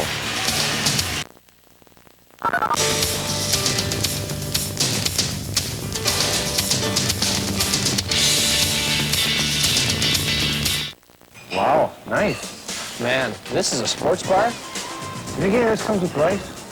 Would you look at this menu? Hurry up. I have a sportscast to do. Yeah, but I can't decide.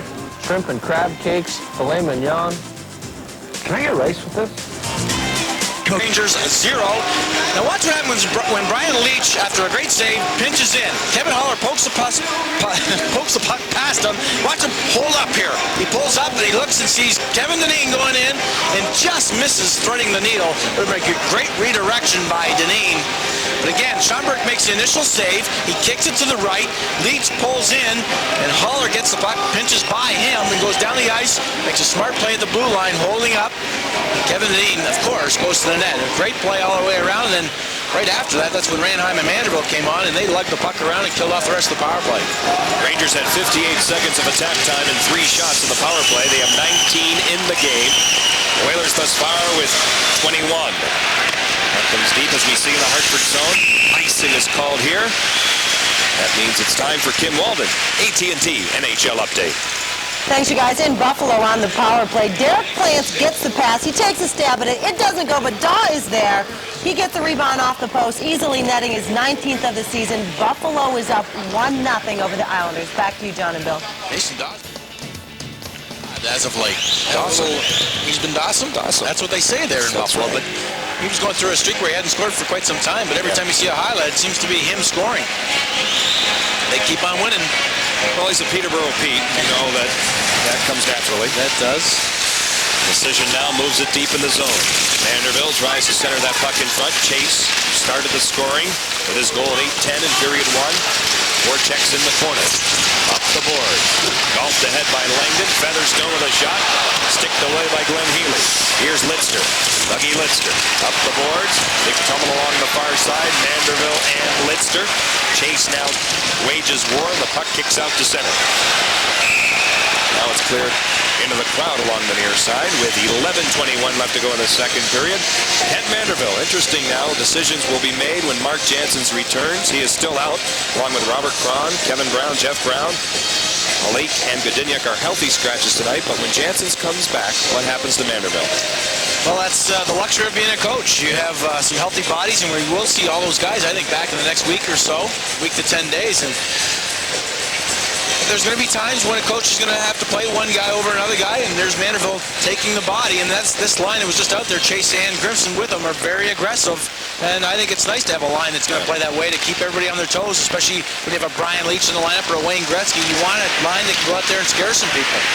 Puck is cleared all the way back in the Ranger end. Boom back to touch on the icing. 11:07 left to go. The Rangers have been hit a little bit with some injuries. Pat Flatley on the sidelines, but they really miss Alexei Kovalev, who's out with that knee surgery now, and he's gone for the season. And that's really a situation they've been trying to fill, and I don't know if they can via trade.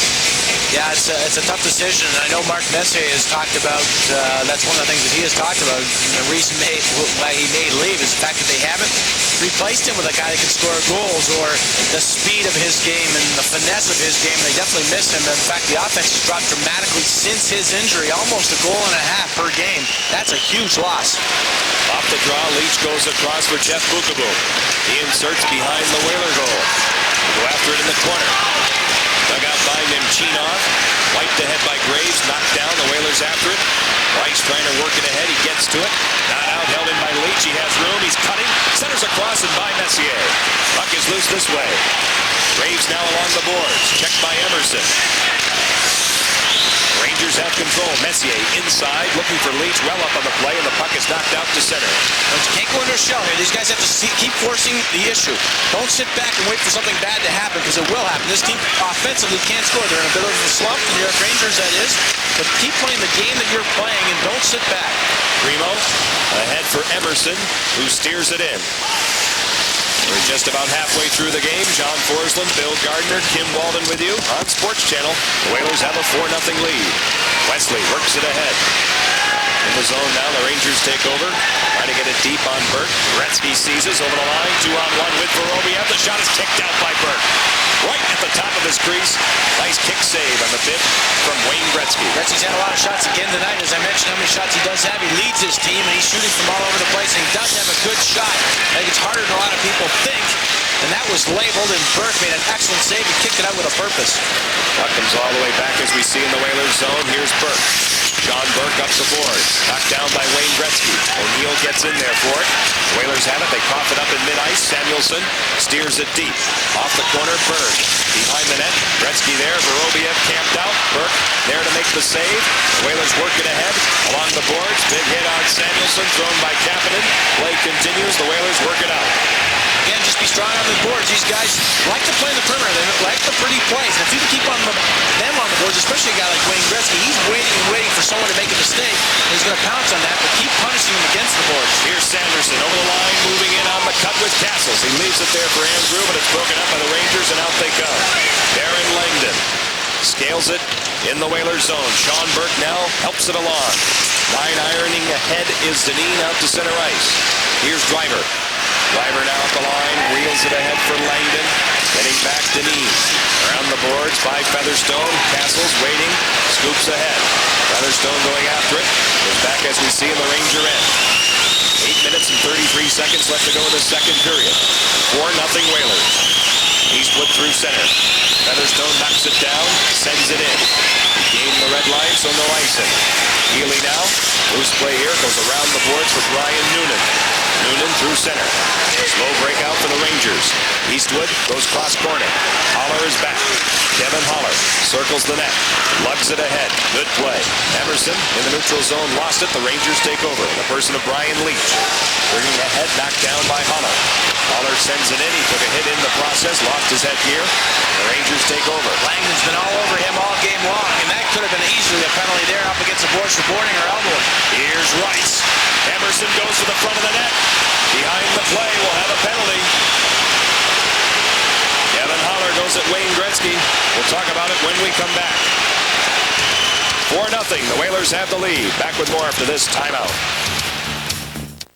For years, snowboarders and skiers have shared an uneasy truce. The equipment. Two-planker. The clothes. Who's your tailor? They agreed Dweeb. Delinquent. on nothing. Until now. Introducing the Golf K2, a Volkswagen tricked out for frosty weather with a roof rack and a K2 snowboard or a pair of K2 skis. Thus, the Cold War ended, and there was peace in our time. On the road of life, there are passengers and there are drivers. Metallica Live.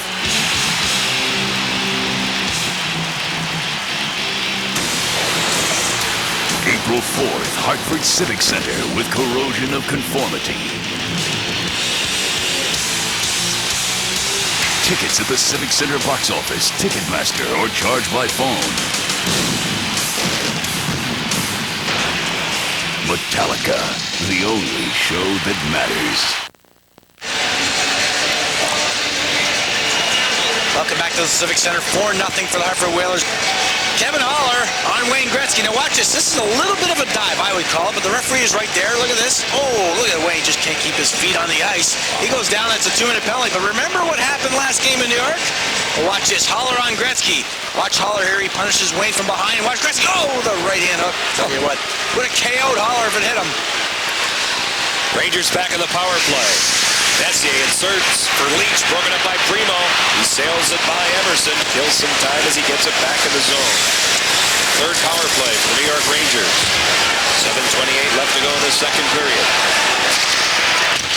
Haller in the box for interference at 12:11. In the corner now, it's dug out by Diddick, and out she goes.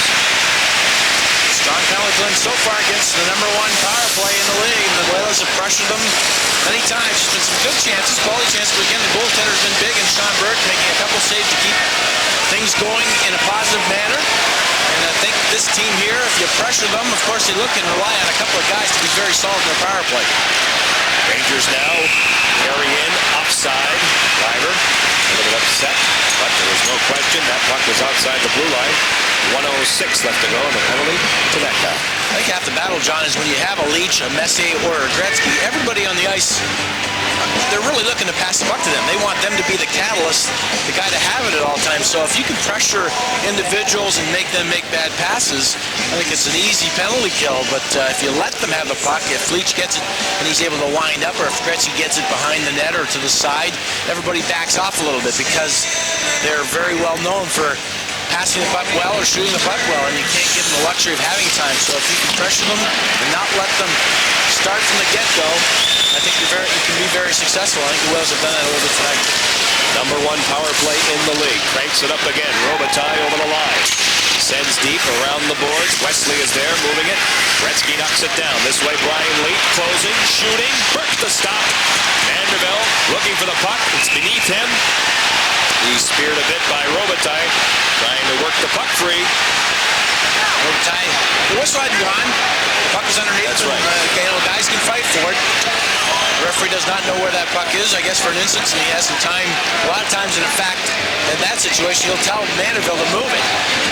What a play by Wayne Gretzky. And again, this is knowing where your players are on the ice, especially on the power play. It's going to be thrown around the boards here by Wesley. Gretzky's right there to pick it off, and look at this. He feeds Leach all the way across the ice. Leach with a good shot, but what a right pad save by Sean Burke again. Leach is only about 20 feet out, and he just rips one. And there's Vanderbilt on top, and the whistle goes, and Robitaille, a little of a spear underneath, but he's going for the puck when the whistle hasn't been blown. There's no need to stop fighting for it. Again, you're on the power play. You want to get control of that puck, and the guy's down, take advantage of that situation. Face-off won by Gretzky. Leach goes across with it. From the point, pops it inside for Robitaille. Behind the net now, Lecision, a good play on his man. Gretzky in the corner. Gretzky's gone 21 games without a goal. He has 23 assists, though, in his last 20. Puck is centered out through center ice. Leach plays it in the neutral zone. A couple of miscues with the puck and the sticks of a couple players, but it ended up in the neutral zone. Nothing wrong with that. At the line, good poke check by Lecision. Robitaille in the center ice circle. Gretzky over the line now. Gains it, moves in, drops it back. Whalers jump on it, out they come. Kevin Dineen, short-handed, dances away over the line as the penalty expires. Dineen moves in, holding, centering. Steered away at the last second. Rangers back the other way. 5:40 left, second period, 4-0 Hartford. Robitaille inside for Eastwood. Broken up by Kapanen, knocked down by Darren Langdon. Here's Burt behind the net. Featherstone starts ahead. Telegraph the pass, it's knocked down. Moving in now on the play, the Rangers on the attack. Behind the net, Langdon. Checked by Featherstone. Eastwood now goes in after it.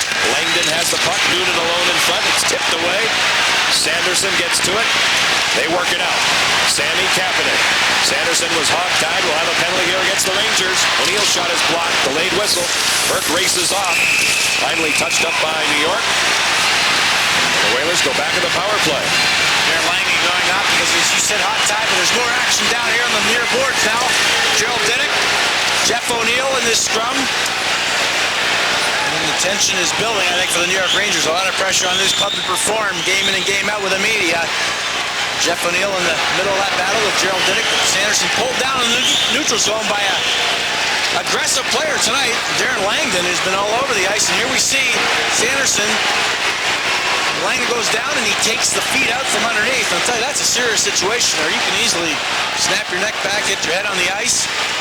We're going to have some extra penalties. Ulf Samuelsson going off with Jeff O'Neill. Here's what happens. O'Neill goes in. Remember, it's a delayed whistle here. Gets the puck to Sammy Kevin. There's yellow by O'Neill. The shot by Samuelsson. They hold on to each other. And then they go at each other. Of course, Ulf Samuelsson, you strip him of that helmet, and then he loses that mask. And he ties you up. You're inferring something. Well, you know. Well, if you want to wear one, that's fine. Yeah.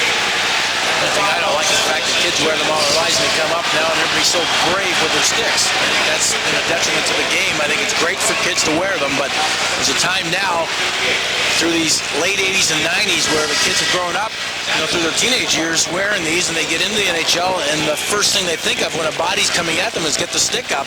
When you have a cage on or a shield, it blocks it. But now, when you get to the National Hockey League, you don't wear that, you lose your teeth. So the penalties assessed here at 14:58.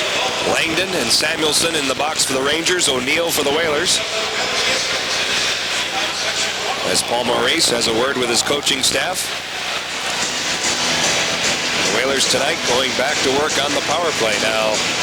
Paul Dvorsky and Denis talk things over. They're talking over whose penalty to put up on the board, I believe. Well, this was shorthanded for the Whalers. Look at this. Andrew Castles jumps into the picture, gives it to Kevin Denis. Now watch, Castles a little tired. He's pulled from behind, so Curtis Lecision takes over. It's a 2-on-1. Defenseman goes down. Kevin holds on to it, tries to get through, but a great play by Healy intercepting that puck. Otherwise, Lecision would have had an empty net. But a good play. Castles being tugged by behind, and Lecision, I think, read that play, and he jumped up in the 2-on-1. Good try by Kevin Denis. Again, a good penalty kill for the Hartford Whalers. It looks like Ulf Samuelsson was on the board for 4 minutes. With 5:02 remaining, we really honestly don't know what the calls are yet. I don't know if that's accurate. That might be just supposed to be 2 on the board. We'll give him 4 from up here. Yeah.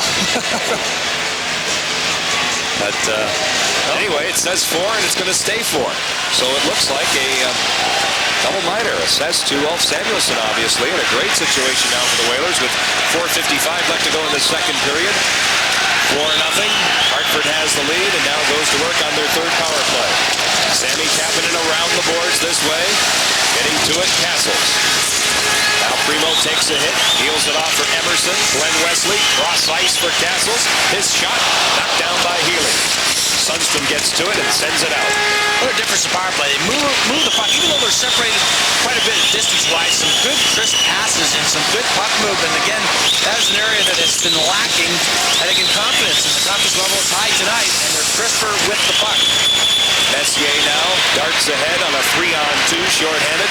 Messier over the line, crisscrossing, leaves it for Leach. Leach cutting in the slot with a shot that goes wide of Burke. Great opportunity, great effort by Leach and Messier, but they don't score. Here's Castle at the line. Denis cuts in. Kevin Denis spins it through the slot. Nelson Emerson tries to dig it out. Here's Rice looking for it. He hooks the man down. Rice will go. So this will negate a portion of this power play with 3:52 left to go in the second. Stephen Rice goes off what looks like a hooking call. Now it's the same situation, John, with a score 4-0 in the 4-minute power play. You do anything wrong and you're going to get in trouble for it. You're going to get 2 minutes. And again, this is almost a lazy penalty offensively as Rice pulls the feet out from Driver. And again, you're in a situation there where you have the power play. You have to outmen their man with the puck. There's a situation where the puck is loose, and 2 guys, Emerson first is down low, and he's playing the point. He's trying to get back. Well, he could stay in there because you have a man back on the other side. And Rice, you have to outman their men on the ice. 2-on-1 all over it to win battles on the power play, because that's why you have the extra attacker, and you're able to do that. Again, Driver jumps in, gets the puck. And a little bit of a lazy penalty by Stephen Rice nullifies some of the power play. They will have a little bit left, 50 seconds left after Rice's penalty's over. Off the face-off, Sanderson's shot, body down by Healy. Loose in the slot. Vanderbilt trying to chop for it. Here's Nemchinov back the other way. Sergei Nemchinov now as the Rangers cross the line. Curling away with it is Gretzky. Creates an opening. It's tipped by Nemchinov wide. Moving up on the play is Karpovtsev. We see the puck come out to neutral ice. 4-on-4 used to be Wayne Gretzky's bread and butter. Back in the Edmonton Oilers days, he loved playing 4-on-4. That's when he was younger, had a little bit more speed maybe, but again, he had some other players too that could put the puck in the net as of Yari Curry. But they changed the rule for quite some time because the Edmonton Oilers were just so good on this situation. Puck is gloved down by Adam Burt. Moving ahead for Sanderson. Primo is loose in front. Good recovery by Messier. Primo's hooked. No call. Messier has the puck now. There is a call. The delayed reaction by Dvorsky. He thought about that one, then made it.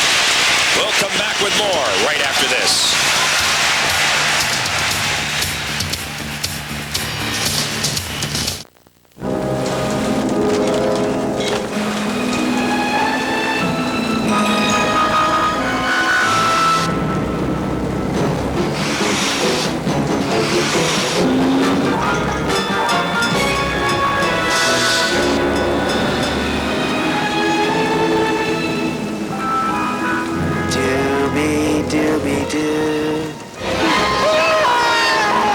Drink Bud Ice, but beware the penguins. You know, I have been trying to explain this new AT&T One Rate plan. Hey, I am tired of all these little phone companies, people you never heard of. No, this is AT&T. They say big discounts, but who can tell with all the restrictions? No restrictions. Calls from home, a one low rate, all the time. Yeah, but only to certain people or certain times. No, 15 cents a minute to anybody in America, anytime. And I get this from AT&T? Yes. I don't know. I thought I was doing so well. No restrictions, no games. The AT&T One Rate plan. Welcome back to 57, and we're going to have you look and listen to this delayed call. It almost wasn't called. Keith Primo gets it here. Now listen up. You hear that whistle? Yeah. Messier had touched the puck. Now the fans reacted from the hook. Wow. He had touched the puck. He moved it ahead and then skated into it, and then the call went. The whistle went. You could hear that. I believe it would not have been called if the fans did not react the way they did, but it definitely one of those hooks when you get the guy turning one way and you get him in the shoulder up high and his feet come out from underneath him. It was actually a good play by Sanderson getting that puck through almost to Primo for a breakaway again.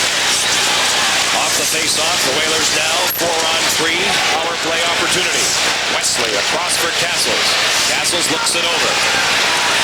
At the top of the circle now, he deals away for Wesley, gets it back. Castles faking, tips it!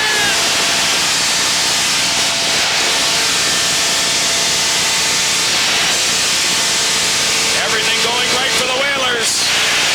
5-0. Remember Tommy? Yeah. This was a pinball wizard here. What a shot. Castles has the puck. He goes back to Wesley. He gives it back. Now watch this puck. There's the fake pass. Hits the skate high. I didn't even know if it hit Primo. Healy had no idea whatsoever where the puck was. Wesley to Castles. Now watch what happens. He's trying to pass this puck. He moves it across the slot area. It hits a skate right there. Careens the other way in mid-flight and goes off Healy's inside right foot and into the net. Wow, when things are going well, yeah, they go well. So thank you, Tommy. Sold out. A pinball wizard. Sellout crowd here at the mall, loving it. Andrew Castles gets the goal. His 100th. That's his 100th. As a Hartford Whaler. And Castles is 17th on the season. The 17th of the season for Castles. Kevin Holler moves it ahead through center ice. Rice has 28 seconds left on his penalty. Then the Whalers go back on an abbreviated power play. In the corner now, the Rangers work ahead. Lidster through center ice. Eastwood crosses, drops it off. The shot scores. Gretzky breaks the goal-scoring drought.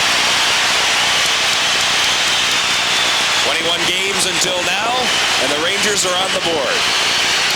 We talked about how much he shoots the puck as of late, especially with a lot of pressure on him. Every day he's got to face the media in New York, questioning why he's not scoring. He's done a lot of assist-wise. Now watch what happens here. A little tip pass. It's going to go to Gretzky as it is dropped right here, and I think it's a screen. Well, maybe not. I think Sean Burke just does not pick this up. I thought Haller may have screened her. Here's Gretzky. Watch this isolation as he comes across, comes late. There's the shot. Boy, I think it goes in all the way, and I don't think there was much of a screen. I don't think Sean Burke was able to pick that up for some reason. A little jeer from the crowd here as Gretzky breaks the old streak that was going against him negatively. First goal in 22 games. Wayne Gretzky with his 17th at 17:54. 5-1, the Whalers have the lead. Here's Graves over the line. 2 seconds left on Rice's penalty. He is back now. Let's step out for this word from U.S. Air.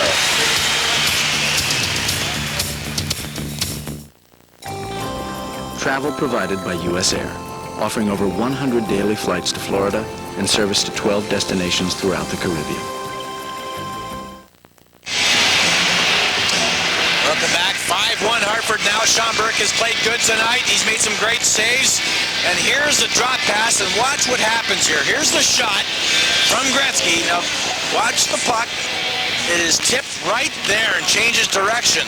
I did not see that initially, but definitely changed direction on Sean Burke, and that is why it looked like he did not see it, because sometimes those little deflections really can harm a goaltender, and he hates to see that from that area about 15 feet out. Eastwood and Richter get the assist on the goal by Gretzky at 17:54. Castles is 17th. The goal coming on the power play from Nelson Emerson at 17:20. That made it 5-0. Decision back in his own zone. Back behind the net. No quarterback from there. You see the time left in period 2. Whalers up by a bunch. Here's Castles at the line, crossing.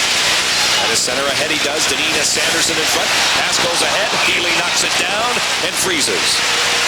Glenn Healy not happy in the nets tonight, especially with that last goal. I think it's bothered him, but he's played pretty well. It's kind of funny that his record, as we told you about, is so low, 7 games below 500. And having only 14 games out of the 18 where he's allowed 3 or fewer goals. Sometimes you have your main guy go in there and there's so much pressure put on him, and then Glenn Healy goes in and the team doesn't perform quite as well.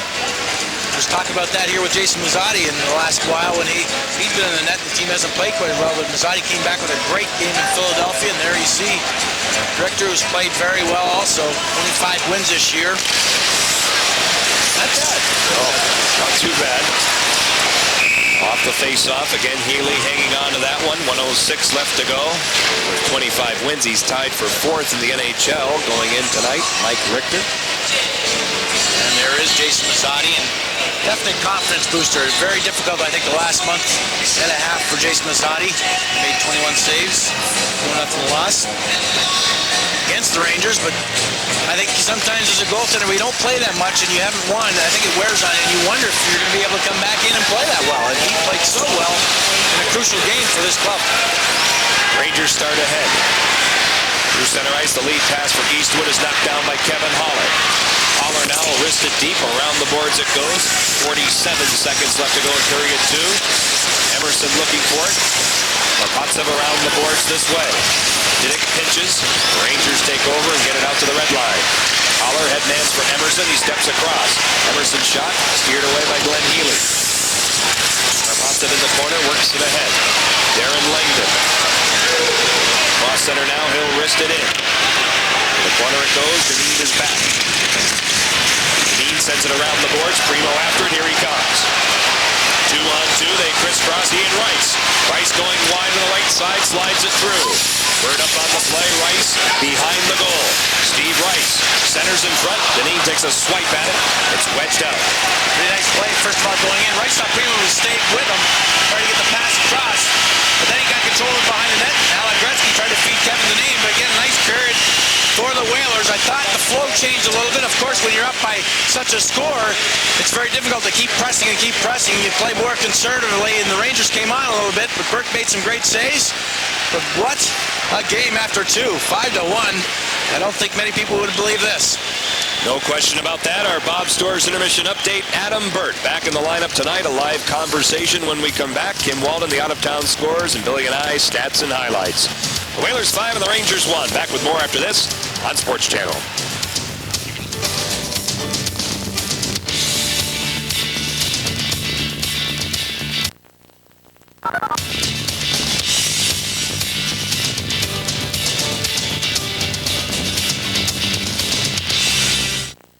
Watch the Whalers on Sports Channel, and you're getting a closer look at a story that's as big as the game. To win tonight, the Whalers need two things to happen. Cron, closing, shooting, scoring! They still fight for it. Great goaltending by Sean Burke. Unbelievable! They score! The Whalers have won it! You're also getting a closer look at the team that rocks them all. Okay, here we go. Let's see what you got. Wolfie. You guys call that loud? My baby sister can yell louder than that. Okay, that'll be fine. We'll be in touch. Next. Now is the time to join hands together to follow the... Next. Is winning really everything? Next. If finding a mascot were only as easy as finding great college basketball on Sports Channel. Who's next? His name is Gil.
Back at the Hartford Civic Center, the Whalers 5 and the Rangers 1 after 2 periods. It's time once again for a Bob Stores intermission update. Remember, at Bob's, it's where your weekend begins. John Forsland and Bill Gardner back upstairs, a good second period, which followed a good first period for the Whalers, and Adam Burt is our guest downstairs. Adam back in the lineup tonight. Good to see, and after kind of a rough start early in that first period, the first 5 minutes or so, you guys turned it on and haven't looked back. Yeah, that's right. We got to be real pleased right now after 2 periods, being in the position we are, playing tough. I think we're doing a good job clogging up the middle, slowing down their skilled players and whatnot. So hopefully keep that up. 20 more to go here. Adam, we've talked a lot about the last 5 games, a new sort of system for the Whalers defensively. Now the shots have dramatically dropped from around 40 to around 26, but also the offense have dropped. What's the change tonight in the offense? I wish I could put my finger on it. I think it's just been a long time in coming here.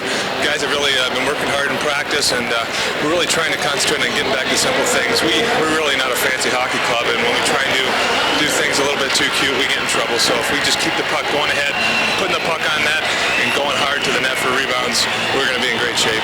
Adam, again, first couple of months, great hockey to see here in Hartford, and then the last couple of months, not so good. How's the atmosphere and the attitude been in the dressing room?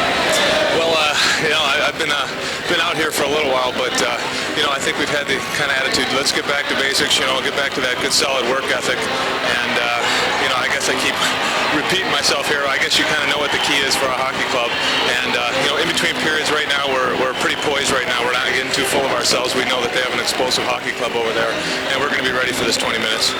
Adam, you missed the last 6 games with a groin injury. There's been a lot of groin injuries this year around the NHL.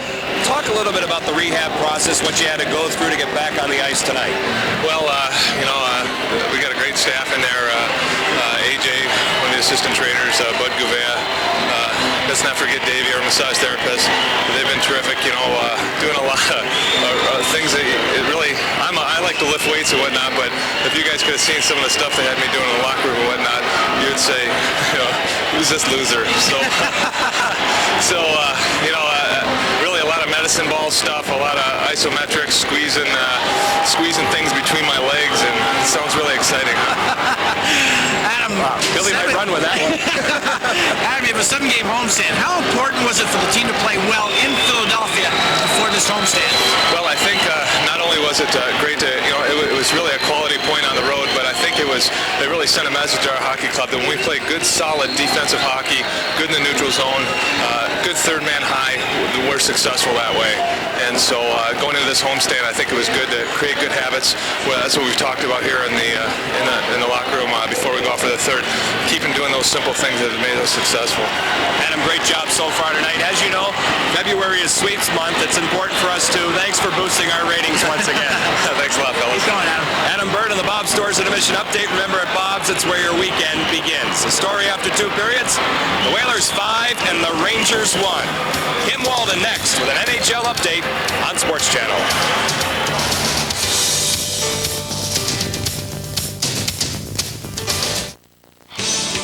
Be active, be cool, but beware. Use an ordinary stick antiperspirant, you get flaky white stuff. Until now.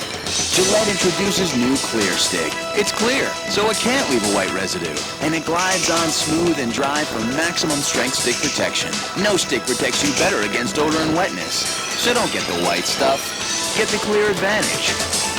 New Gillette Clear Stick. Or try cool, refreshing clear gel. I'm in charge. I can make appointments. I can break appointments. I can call a meeting. I can call Hong Kong. I am in complete control. I just wish I could open these windows. On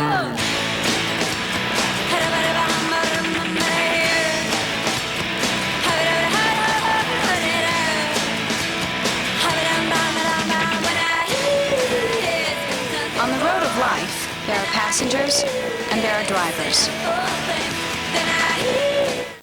Okay, so you're not into the suit scene, not into dressing up, not a problem. Just get over to Bob's Stores for all the activewear you want to wear, all the brands you can't live without, and none of the prices you don't want to pay. It's Bob's, the only place for brands like Nike, Reebok, Champion, Starter, Umbro, and Russell Athletic. So forget the suits, forget all those dresses too. Just kick back and relax. Bob's, where your weekend begins. I want boom, da, boom, doom. Why do you want to look at my Discover card statement? It's mine. I live in New York City. Of course, I love the theater. Bring in the noise. It's my favorite show. I go there as often as I can, trying to steal another step. And my kids want me to be more risky. Come to Garçon stuff is, it's risky. I want a cashback bonus. How many credit cards make a statement like that? It pays to Discover. Use it where you see the notice sign. We are back, and the Whalers are playing tough against the Rangers at the Civic Center. Paul Maurice's crew up 5-1. Hello, everyone. I'm Kim Walden. The Northeast Division leading Buffalo Sabres are looking to extend their unbeaten streak to 11 games tonight as they host the New York Islanders. And guess what? They're on their way. Let's go to Buffalo. Sabres up 1-0 in the first, and it's a good old-fashioned give and go. Brian Holzinger to Daw. Back to Holzinger. It's in there. Buffalo up 2-0. Daw's hot streak continues. He has 1 goal and an assist so far tonight, giving him 5 goals and 2 assists in the last 5 games. Meanwhile, the Flames look to improve their playoff position tonight as they square off against the Stars in Dallas. That one is currently scoreless in the first. Calgary is 9th in the Western Conference, 1 point behind Chicago and Vancouver. That's a look around the NHL, and when we start of the third period. Stay with us, everyone.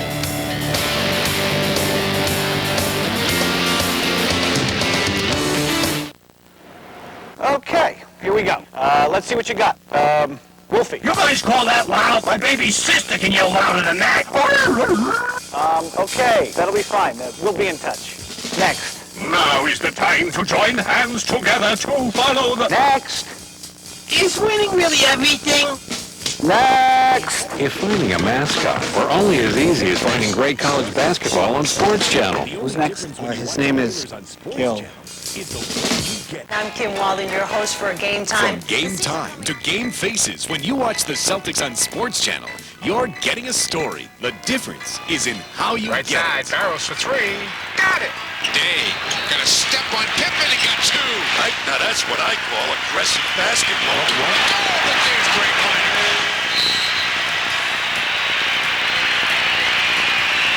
Sports Channel's coverage of the Boston Celtics for a story that's as big as the game. Life is not easy.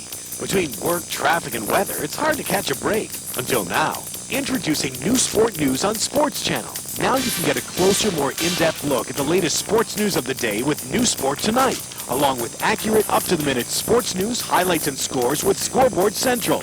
That's 2 great shows with the sports news that you need 7 days a week. Watch New Sport Tonight weeknights at 6, then turn to Scoreboard Central at midnight, 12:30 and 6 on the weekends on Sports Channel.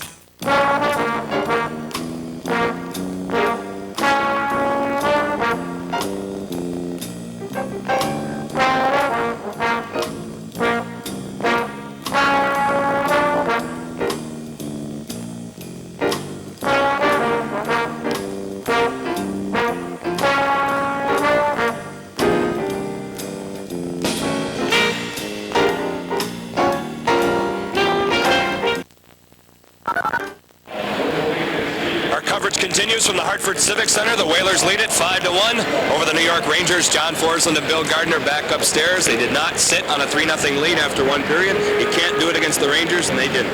They certainly didn't. They played very well, and there was a time when the Rangers sort of took over. They had more shots than the Whalers in the second period, but the Whalers stuck with their game plan. They played strong down low, and that's what you have to beat this team because Gretzky has the puck down low so often, and they got the puck and they moved up transition hockey and had some great chances at the other end. Here are the highlights brought to you by Coach's Sports Bar and Grill, located on Allen Street in downtown Hartford. Hartford's most unique dining experience. Well, look who has the puck. It's Wayne Gretzky. He's stripped by Keith Primo.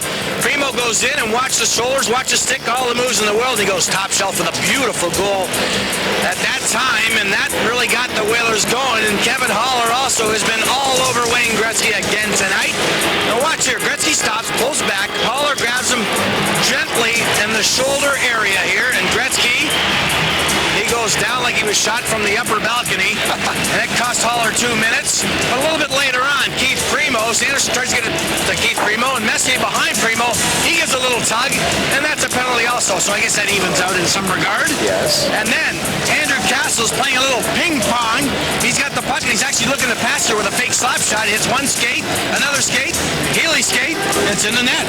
Good goal by Andrew Castles, and Wayne Gretzky in the latter stages of the second period takes a drop pass from Eastwood, and he lets one go, and I thought it went in all the way, but it did not. It was deflected right there, changed direction on Sean Burke, so Gretzky is on the board in the goals column finally. Scoring summary, Primo is 18th unassisted. Castles on the power play. From Emerson and Wesley at 17-20, Gretzky breaks the drought. 22 games now, he finally gets on the score sheet with a goal. Lister and Eastwood help out, 17-54. Tonight's stats are brought to you by Ambassador Limousine. How could there be any other choice? Call 1-800-315-LIMO. Well, usually you would say when you look at this, everything's pretty even, but the score is not even. The Hartford Whalers do have 1 power play goal, which is good. Everything else, shots are even, scoring chances are even. It was just a great start for the Whalers in the first 40 minutes of this game, 5-1. 20 minutes to go, 4-goal cushion. We'll see what happens in the third. The Whalers 5 and the Rangers 1. Back with the third period right after this on Sports Channel. I'm proposing you for membership. You're gonna be a made guy, Donnie. In the world of organized crime, Nobody can touch you, because I represent you. I got my hooks in the guy. one FBI agent has gone further than anyone else. I want to know where my husband is. He's right in the line of fire. But what will he do when he gets trapped behind the line? There was a rat in Florida. You think I'm a rat? We have got to pull him out. Al Pacino, Johnny Depp, Donnie Brasco. Rated R. Opens everywhere February 28th. Shoe size 19E. If you think they're hard to fill, imagine what it takes to fill the rest of him. Well, new cheese tortellini from Chunky foots the bill. It's loaded with giant ring-shaped pasta stuffed with cheese, plus huge chunks of chicken and tons of vegetables. So if you've got a giant appetite to feed, Campbell's Chunky scores with the big boys. Satisfied? Yeah, I thought so. Campbell's Chunky, soup that eats like a meal. Instead of always being one thing or the other, can something be one thing and another? The Chrysler Town & Country LXI. Car and Driver's 10 Best. An Automobile Magazine All-Star. And now, J.D. Power and Associates' most appealing minivan, the Chrysler Town & Country. It's nothing short of everything. What's new in your world? What do customers like best about Payless Auto Glass? Is it our fast and accurate quotes, or our lowest price guarantee? Is it that our certified installers use only glass from the top manufacturers? Or that we're approved by most insurance companies? Is it our free shuttle and mobile service, or our lifetime written warranty? It could be that Payless Auto Glass delivers and repairs anywhere. Payless Auto Glass, we're as close as your own driveway. John Forsland, Bill Gardner, Kim Walden in the studios. The Whalers 5 and the Rangers 1 as we get ready to start the third period here on Sports Channel. Before the game, we talked with Whalers head coach Paul Maurice about the fact that he has 6 healthy regular defensemen in the lineup tonight for the first time in a long while. And before that, yeah, absolutely, to have some regular guys back in the lineup, and decided to do tonight is go with all our experienced guys. And we've got some different D pairings. So Wesley and Bert will go back together. We made a change with Holler and Didick, and like some of the things that happened with those two. So Lecition and Featherstone will play tonight. We've got 6 guys that have spent some time in the league, so they should be able to give us some renewed strength back there. Well, it's nice to have the luxury of your 6 veterans in the lineup, but also you can't deny the fact that Marek Belikas played pretty well, and Alexander Godinnik. You need those guys to play well. It's going to be a long year, and it has been a long year. The more defensemen, the merrier. As long as everybody gets the NHL experience, I think that's the plus and positive. Emerson through center ice over the line now. Tries to drop it back, but it's broken up by Brian Leach. Whalers have a 5-1 lead. Through center ice now, we see Graves go down. Leach moves in the zone. Tries to negotiate through, spins it on. Burke snacks it. Face off in the Whaler end. 32 seconds into this third period. Another one of those delayed whistles. He really didn't call it or blow it. Burke was going to play it. Ended up holding on. And now there will be a whistle, or pardon me, a face-off to his right. The Rangers, boy oh boy, a little bit of a tough road. As I said, I think they're going to be punished coming up here. I think really they're going to make a deal. That's what's going to happen with this club. And Mark Messier has stated that if they don't, they're going to be in trouble. They're not going to go anywhere. As it looks right now, they would face the New Jersey Devils that I think would definitely outmatch them. Too much responsibility is relied upon the goaltending, Leach, and Gretzky, and Messier. And that just can't happen. You have to have the total team effort. Right off the face-off, a tipped chance that was off the goalpost, and the Whalers come back. Castles over the line. On the right side, Kevin Dineen. Castles, here's Wesley right in. He scores! Hey, what do you say, Glenn Wesley? 6-1, Whalers. You can talk about Brian Leach and the moves that he has, but Glenn Wesley here, what a play as he fakes to the left. And a great play here. Dineen goes down low. Castles, a quick pass right across to him. Skating Wesley, watch this move here. Goes to the back end, one hands it between the legs of Glenn Healy. Pretty to watch. Great snap pass by Castles here, finding Wesley, streaking down the middle. Look at that, one hand to the back and through Glenn Healy. Pretty to watch. See the story on the Joe D scoreboard. The Whalers pouring on. No one sitting on any lead tonight. Through center ice now. Robitaille over the line. Wipes it deep. Around the boards this way for Wayne Gretzky. Nullified by Ranheim. Karpovtsev from the point. Tip shot goes wide. Here's Castles.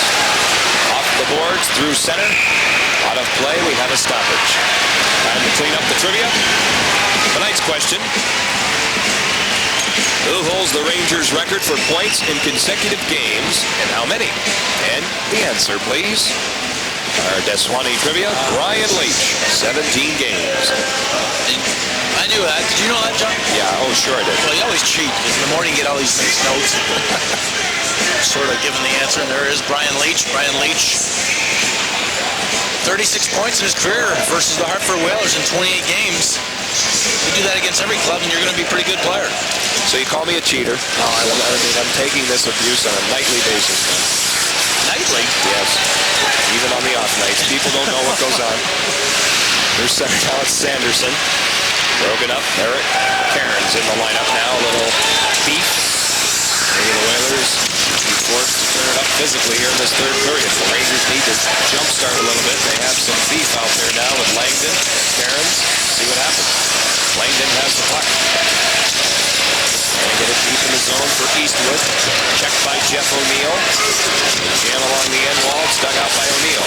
Cairns keeps the zone to the corner. Langdon is there. So is Eastwood. Mike Eastwood, who we acquired from Phoenix. Trade for Jason Moore. Loose along the boards now. It's dug out. Brian Noonan. Noonan watched by Lecision. Lecision right up on him. And a great game against Philadelphia Wednesday, continuing here tonight. Great pressure, moving the body up and just out muscling Brian Noonan, getting the puck out of the zone. Over the line, transition, Langdon in front, all alone. Cairns looking for his first NHL goal, and Burke turns it away. Sean Burke makes a great save, and I think the situation there, it's lucky that Sarah Cairns getting an opportunity right in front of the net. Usually a defenseman, but the puck was on his stick, and a good play by Sean Burke holding his ground. The Hartford Whalers on Sports Channel are brought to you in part by Bud Light, with brewery fresh taste. Born on dating tells you just how fresh your beer can be.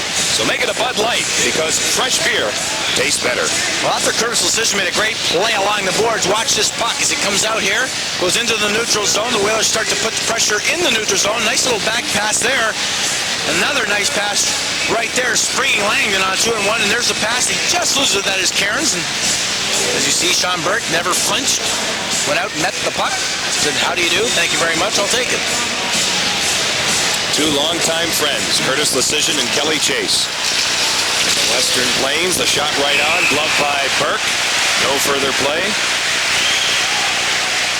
Brian Leach, 63 points coming in on top of the score sheet as far as defensemen are concerned in the NHL. Third in the league in plus-minus, plus 28 going into tonight's game also. Seventh in the league on power play points, and Brian Leach is, I think this year, deemed to win the Norris Trophy. I think he's head over heels better than anybody else this year. It's so tough, and I was going to talk about Adam Oates a little bit, maybe we'll get into it, but with Bork, it's hard to imagine what Bruins would be like without Bork, and he plays so much time, and I really believe there's not much talent lost, and Bork needs so much of that club. Many minutes as his years, 36 almost per night for Raymond Bork. But Leach should do it. He has one to his credit as Burke handles that bid. Right on from Nemchinov. We're going to face off when we come back. 16:58 left to go in this third period. 6-1, the Whalers have the lead. Wesley the goal in the third period.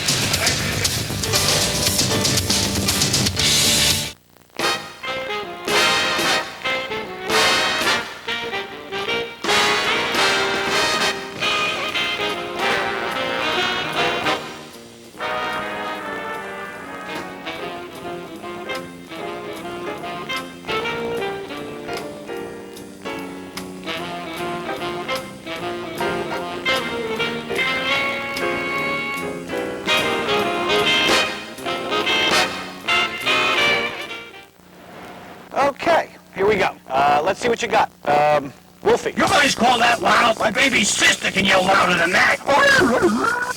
Okay, that'll be fine. We'll be in touch. Next. Now is the time to join hands together to follow the... Next. Is winning really everything? Next. If finding a mascot were only as easy as finding great college basketball on Sports Channel. Who's next? His name is Gil. 16:58 remaining in the third period, 6-1 the Whale. And click your heels a couple of times because there's definitely no place like home. As you see the Whalers, 15-10-2 this year, 95-96, 22-15-4, 94-95, 12-10-2. So the last 3 years have been respectable at home. And that's obviously with 7 games in a row here at home, you have to play well if they're going to get back in the hunt. 7-game home stretch starting tonight with 2 of those 7 against 500 or better clubs. This being one, the Flyers the other. The rest sub-500 teams. 2 critical matchups for the playoffs in the East with Montreal and Washington tomorrow night. Through center ice now, goes back to the line. Kevin Haller.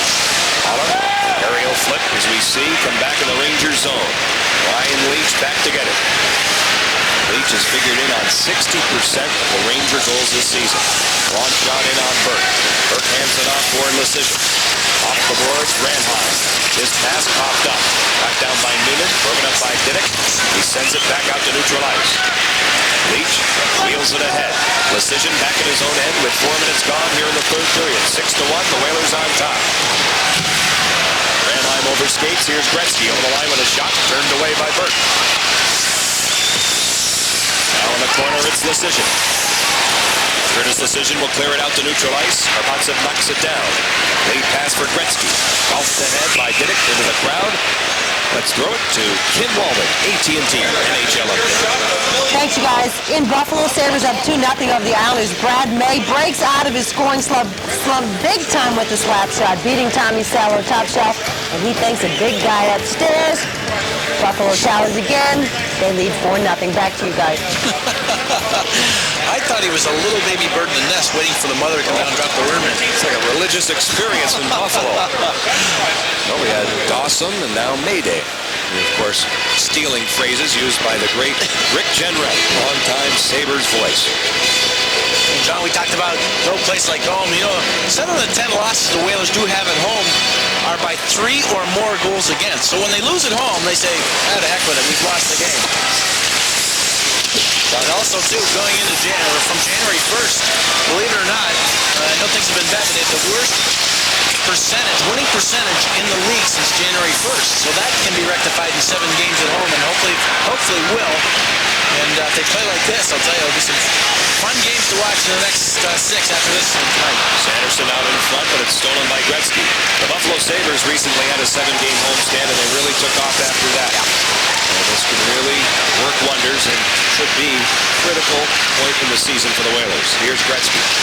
Through center for Sundstrom. Broken up by Burt. Precision looks it over. Keeps it simple out to center ice. Samuelson triggers ahead. Here's Gretzky. Sundstrom steps across. Broken up by Burt. 14:50 left to go. Third period play. Driver. The neutral zone knocked down by Chase. Kelly Chase now for Manderville. Broken up by the veteran Bruce Driver. Here's Burt.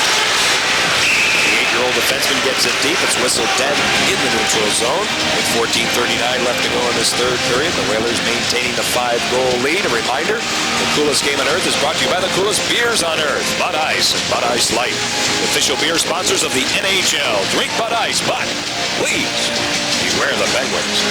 Well, another one of those offsides, and Adam Burt in his first game back in quite some time. I don't disagree with a situation like that. Throw it down. I mean, the score 6-1. Adam Burt was a little bit tired, you can see. Wanted to get off the ice, so he threw it up. And then we have Stu Grimson talking to Langdon. Langdon's been a pesky player all game long. And Stu Grimson, of course, having a couple of choice words to Darren Langdon. Kelly Chase was over there, too. And Langdon's been trying to separate Langdon. Langdon shaking his head. Stu's got great stories on the ice. Yeah. He really does. Face off in the zone. Grimson on the ice here in this scenario with Chase and Manderville. Centered in front. Chipped right on and wide. Loose in the corner. Eastwood takes a crunch. Here's Noonan. Centering one. Burke gets the ceasefire with 14:25 left to go in the third. Well, it's 6-1. You would expect Langdon maybe to try to stir the pot a little bit up, get some emotion for this team, maybe to carry on for the next game. Stu Grimson, I think, is just having a good time out there talking to the youngster and trying to teach him the ropes a little bit. Here's how you do it. Stu has definitely been an influence, whether he's on the bench or not. He loves to talk to people that are trying to make an impression to the Whalers, and he can do that. He's intimidating. Again, he played his 400th game the other night in Philadelphia, which is a milestone, and helps the bank account also. Yes, it pension does. plan. Little security for the future. Driver right on. Burke melts it down. The Whalers just have to keep the puck ahead of themselves. Again, strong defensive hockey. They're working on this, and you hopefully don't allow any more goals against. And shots, keep them down. And Kelly Chase is right back at it with Cairns, who likes to throw the fists often since his recall from Binghamton. In fact, they like the way he has played. He sat out a couple of games. But his emotion and the way he does play, he's very aggressive and big. And it all goes back to Stu Grimson and Shane Churla. If you remember when the Whalers played in New York the very first game, Churla had the broken orbital bone cheek area and was wearing a shield, and they didn't want him to fight, and Stu Grimson gave him a chance not to fight. He actually backed away. And Stu Grimson said, I knew he had an injury. I didn't really want to fight him, but he wouldn't stop. He was persistent. He came at me, and Stu labeled him a couple of times. And after that game, Colin Campbell and the media and the press and on tape said they had to rectify that situation. If we look back to that game, Stu Grimson wasn't influenced, and here's Shane. You see he's wearing a shield. He was aggressive. Was after Featherstone there. Grimson comes in to help out. Now watch what Stu Grimson does here. He backs away. He backs away, saying he knew the situation, but Trillo went at him. So Stu said, well, enough of that. Even with the shield, he got underneath and really cut Trillo open on that one. And now the dance at center. Kelly Chase, Eric Cairns. Cairns with 96 minutes in penalty minutes, and you know Chase never backs off. Well, the reach will be in Cairns' favor, but the guts, I think, will be in Kelly Chase's favor. Had his first goal tonight. Well, the big pause of Eric Cairns getting in. Little peekaboo action here with a sweater. Kelly Chase can't see, but he's better off, I think. Tell you what, he did a pretty good job with that sweater over his head, and I thought that was a situation when something like that happens. I thought the linesmen were supposed to get right in. That's right. Obviously, they held back a little bit. Cairns got a couple in, but Kelly Chase got a couple in also, and he has his helmet still on, so that's in favor of Chaser. Well, he did it blindfolded. Not bad.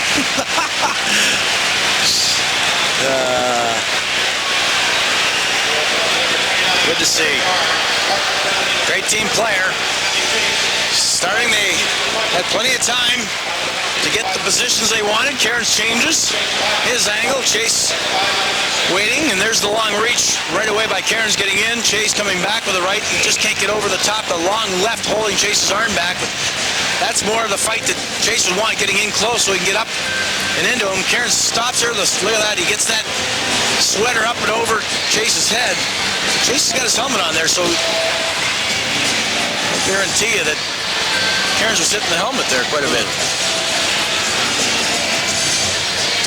Chaser did get one right on the nose, right on the button, a little red. There he is, the Porcupine Puncher from Porcupine Plain, Saskatchewan. Kelly Chase in the box. Eric Cairns, who's a big guy, 6'6", 230.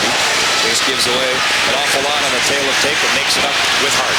Luck in the slot. There's Emerson. Cruising. Healy way out. Emerson wraps it. Did he score? I think they're going to review this one. I thought it was in. The light never came on, and Dvorsky's pointing to the circle. Oh, it had to be right on the goal line. Obviously, when Glenn Healy goes down on his rear end, his stick is in the net. He's swooping it out because he knows the shot. He knows the shot and the stuff by Emerson is coming. Primo gets it through. Now Emerson picks it up with bodies thrown all over the place in front of the net. Now Emerson holds on. He gets Healy to the left here. And watch this little stuff. Well, it's hard to see there. I thought the puck may have been past the line, but no goal. Off the face-off, it rolls into Healy once again. He covers up, and Billy will take a look from up top. Well, he gets Healy way out of the net, and he quickly goes around and tries to stuff it in. Healy gets back. Now watch where his stick is there. Boy, I think that's in. Yeah.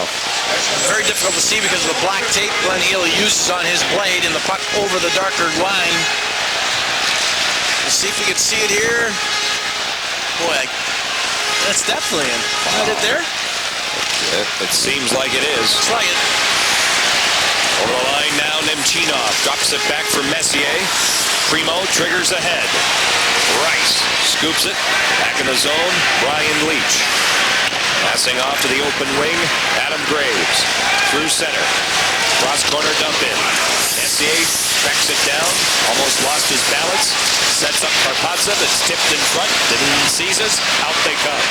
But the guy's all alone in front. There was a shot on net. If there was a rebound, the rebound actually went to the boards. He would have been in trouble. 7 minutes gone in the third. Ranheim right on. And Healy ready for that one. Paul Ranheim with 2 assists tonight, looking for a goal. As Karpovtsev now lugs ahead. Wesley moves it over. 12:44 left to go in the third. Here's Samuelson. Knocked down by Gretzky. Gretzky stops. Tries to move it. Good play by Burt cutting up. Here come the Whalers. You're looking at Kevin Dineen over the line. Cutting with Ranheim and Castles. Dineen waits for Sends the pass to. There's Wesley down low for Castles. He lets it go 3 to the corner. The Rangers get back on it with 12:20 left to go. Karpovtsev works it out. Featherstone tried to poke it ahead. Vorobiev on the wing, Gretzky. Gretzky turns away from Featherstone. In the corner now, Vorobiev walks in with it. O'Neill gets over on him. Vladimir Vorobiev behind the net. Fights off a check. Centers in front. Nobody home. Here's Demine, the captain. Scales it. Foot race. Lidster and Sanderson. Doug Lidster gets to it. Lidster back the other way. Over the line. Broken up. Whalers take over possession. 11:50 left third period play. 5-goal lead for Hartford. Ahead it goes for Vorobiev. Back for Lidster. The Rangers reorganize. Through center, Featherstone takes his man off the play. They wave off the icing. Burke now sets the table. Featherstone in the zone. This way for Sanderson. Jeff Sanderson. His pass knocked down by Eastwood. They carry over. Offside. 6-1. Whale on top. Back with more after this.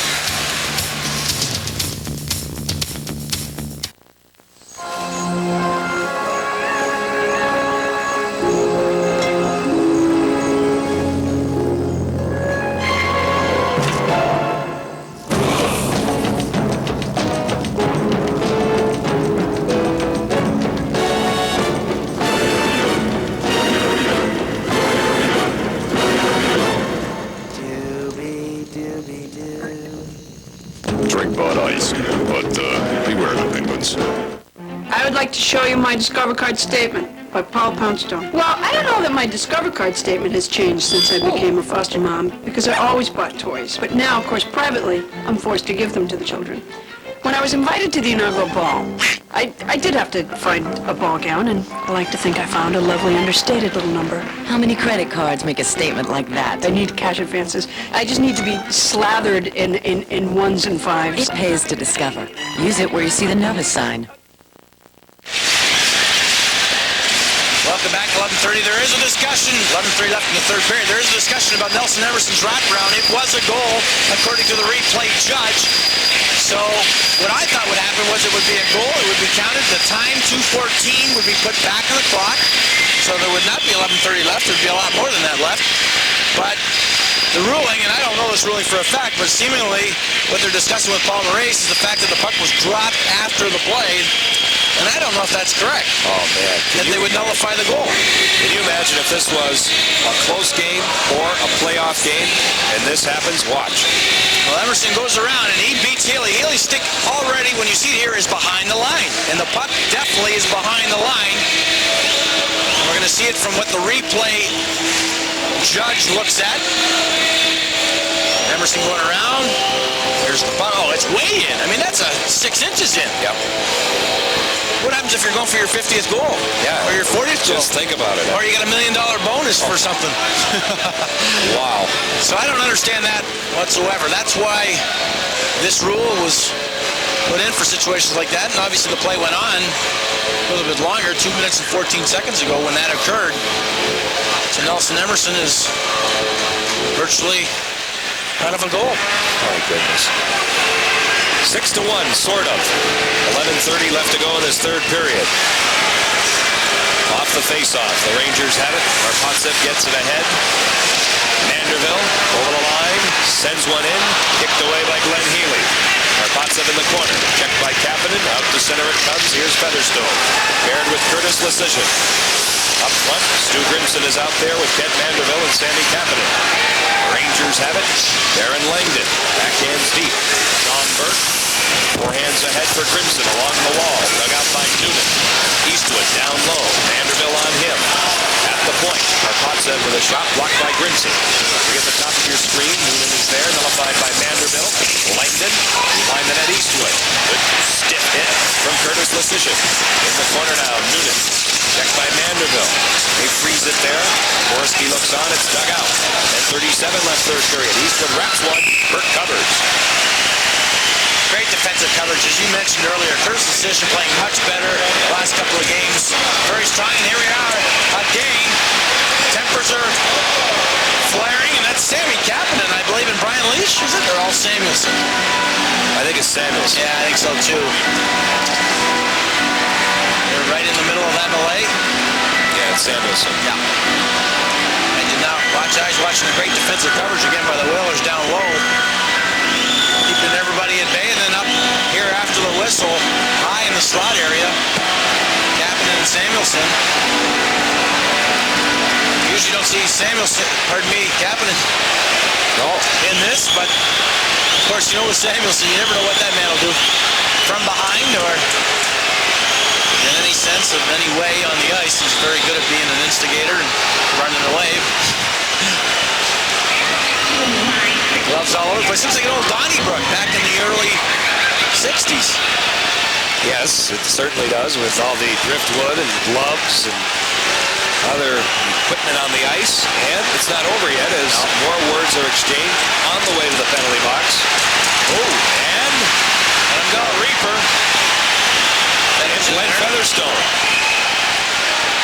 Mandeville in there. There comes a time when you hate to be a linesman, you may as well just let him go and get the frustrations over with. Yeah, especially at this heavy of humanity. Now it's Grimson and Langdon. Here we go. Stu got a couple of quick lefts in. I think surprisingly, and he's got the sword over the head. Here we go, peekaboo 2. Look at this. Oh, you can pick up pointers, isn't it? Wow. Oh, my. I think that would hurt. Mercy. See, even a little veteran like Stu Grimson can pick up pointers on the Kelly Chase fight. Ouch. Well, the Rangers are getting licked in every sense here tonight. On the scoreboard, physically. Langdon's been asking for it all night. Yes, he has. He's played a good game. He's up here for a reason, and that is the only reason, really, to be an aggressive player on the ice for the New York Rangers is trying to break his stick, I guess. Well, he's claiming that Grimson, of course, pulled the sweater up intentionally. He's giving his interpretation, Stu. And this isn't over unless Dvorsky puts both fellas off for the night. 10:35 left in the third period. He could call 5-minute majors and maybe 10-minute misconducts, which will finish both off. We'll have to see what happens. We had a trade today in the NHL. Pittsburgh acquired Gary Volk, the Anaheim Ducks, for J.J. Daigneault. Interesting. A little more defensive, I guess, and J.J. Daigneault known for his power play status, I guess you would call it, in the National Hockey League. Not much of a physical player, and obviously Pittsburgh's got a lot of offensive weapons, so I think they're trying to get a little bit more size. Yeah, a little grit up front, and Daigneault expendable because Jason Woolley has come in and played very well for Pittsburgh, so now they move a player like that, and Anaheim gets an offensive weapon. Something they need to help their little twosome up front. They need some guys to move the puck up to Paul Kariya and Teemu Selanne.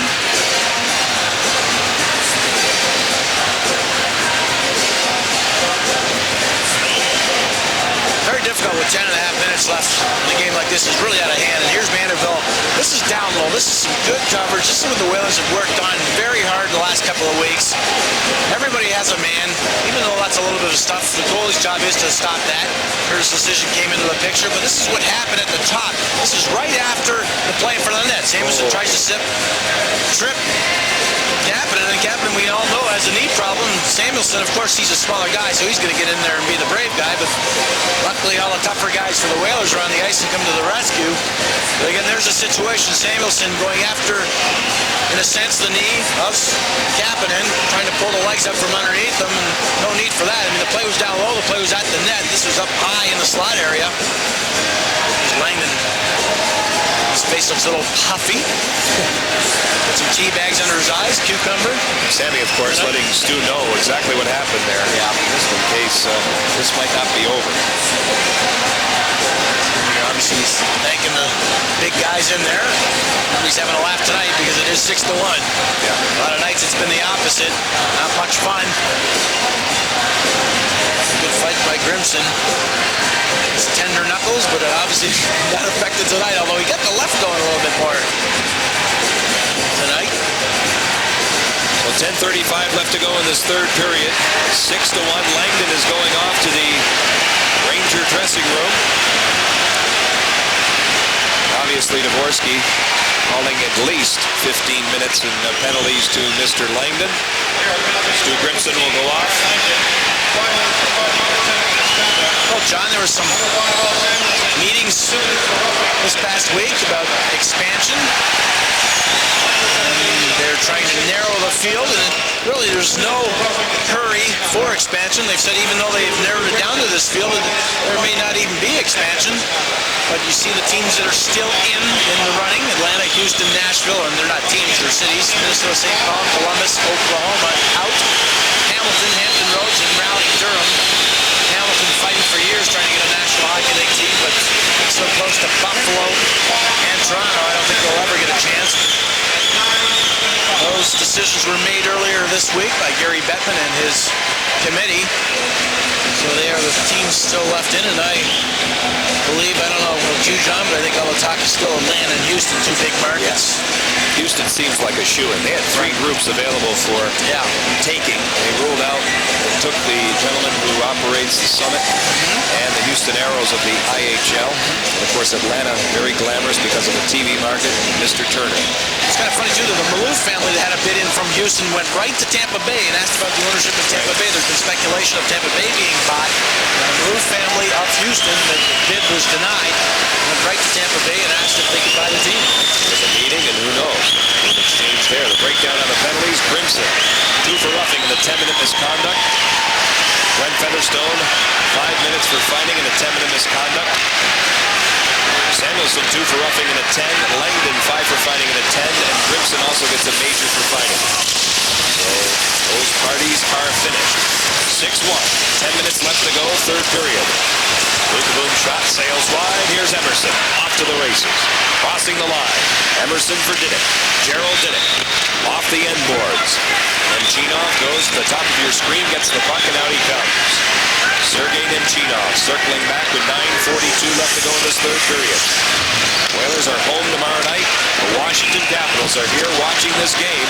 They have not played since they dropped a home game earlier this week, 6-1 to Ottawa.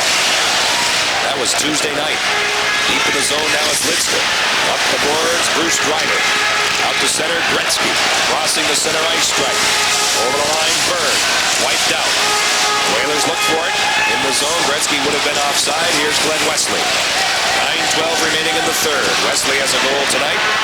His 4th from Deneen and Castles at 49 seconds of this 3rd period. Richter back defensively. His whistle dead.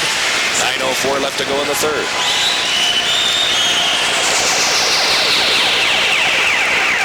Well, there's Wayne Gretzky. Yes, John. Tonight our ST Sadlak leader is number 39, Kelly Chase. ST Sadlak, financial leadership.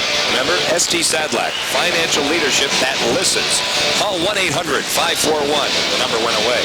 Chase is the leader. Yeah, great game for Kelly Chase, scoring his first goal and a blast from the blue line in, having a couple of fights and doing very well in them. A good game overall by everybody on the Whale again consecutively, and I think at this time, with there's so much time left, you have to really have goals still left. And the Whalers have to play strong defensive hockey, not lose focus, not open it up. Although this is the time when Wayne Gretzky used to say when a game was wide open, going one way, he would feast on it, try to get more points and more points. But I think the Whalers have to be strong in their defense and play the way they started the game. Decision now off for O'Neill. Back it goes for Diddick. Up through center ice. Here's O'Neill over the line, moving in, dropping it off. Sanderson shot, patted down by Healy. Rangers come back the other way with Gretzky. Waiting for friends to pass to. Here's Noonan over the line. Going wide for a shot that goes wide of Burke. 31 shots in the game for the Whalers and 33 for the Rangers. Here's Sanderson. Through center ice, Vanderbilt. 1-on-2. Shifting gears on Cairns. Vanderbilt centers in front. Cleaned up by Karpovtsev. Chase knocks it down behind the cage. Healy up the boards. Noonan at center. Cairns going after Chase now. As they exchange a few unpleasantries. Go right at it in front of the net. Cairns definitely wants another shot at Chase. Play continues. Noonan through center. The long pass. Cairns all the way down to Sean Burke. Who's that they're talking about, John? We're still going at it. One guess. It's sent in. Yeah, right. Along the boards. Ranheim out to center ice. Bukaboom.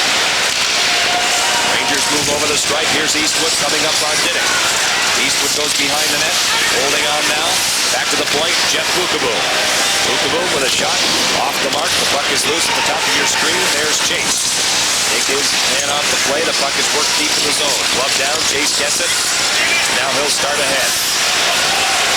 Impressed by the play of Kelly Chase in this line. Paul Ranheim on the ice, but defensively, everybody's played very well. You can see it's taken some time, and the offense has suffered for quite some time because they're trying to rectify a situation that was hurting them. The 40, 45 shots against, and to play solid defense, sometimes it'll take some time, and they've gotten to that point. Nemchinov for Graves, who scores. Adam Graves bangs it in after Nemchinov made a nice rush down the wing. 6:42 left to go in the third period. 6-2 Whalers. Of course, when I talk about defense, what do? They get a break and they go down all the way. Nemchinov getting a break, playing with Messier and Graves, using the checker on the third line. Does a good job of getting by, and he slides across. Actually, great pass here to Graves. Nice plays. We're going to watch Adam Bird here in his first game back at some while. Looks like he's going to come right into Sean Burke. Good little play, goes to the back end, slides it across. It maybe helped a little bit by Lecision. I don't know if that puck would have made it across, but Graves, the goal scorer, in the right spot at the right time. Off the face-off now in the Whalers zone. The corner it goes. Holler takes his man off. Centered in front by Graves. Bukaboom moves in. Leach gets it. Cuts. Holding on to it now. Back for Jeff Bukaboom. He accepts outside the line. Very hard to cover a guy like Brian Leach. With all the moves he has, you have to really know what you're doing. You actually have to give him room. You have to stand back a little bit, because if you go right at him, he'll burn you. And he just did that a couple of times, but luckily his pass was blind and out of the zone. But when you're forcing the issue, it's a guy that's good and heady. He loves that because he can go right at you and beat you easily. 6:02 left to go, third period. 6-2, the Whalers have the lead. Back with more right after this.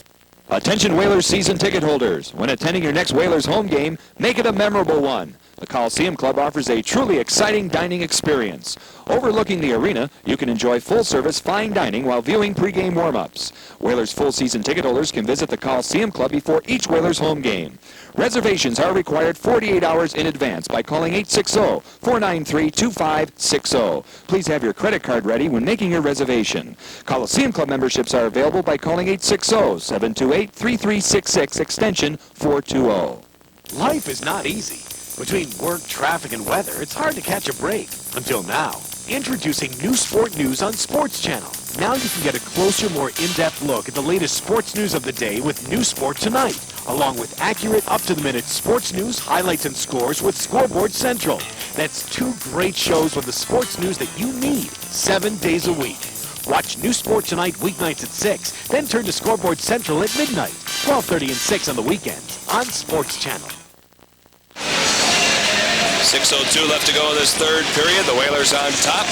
There you see a member of the Whaler alumni, assistant coach Randy Ladouceur. Speaking of which, alumni games Sunday, International Skating Center of Simsbury. Look at the marquee names.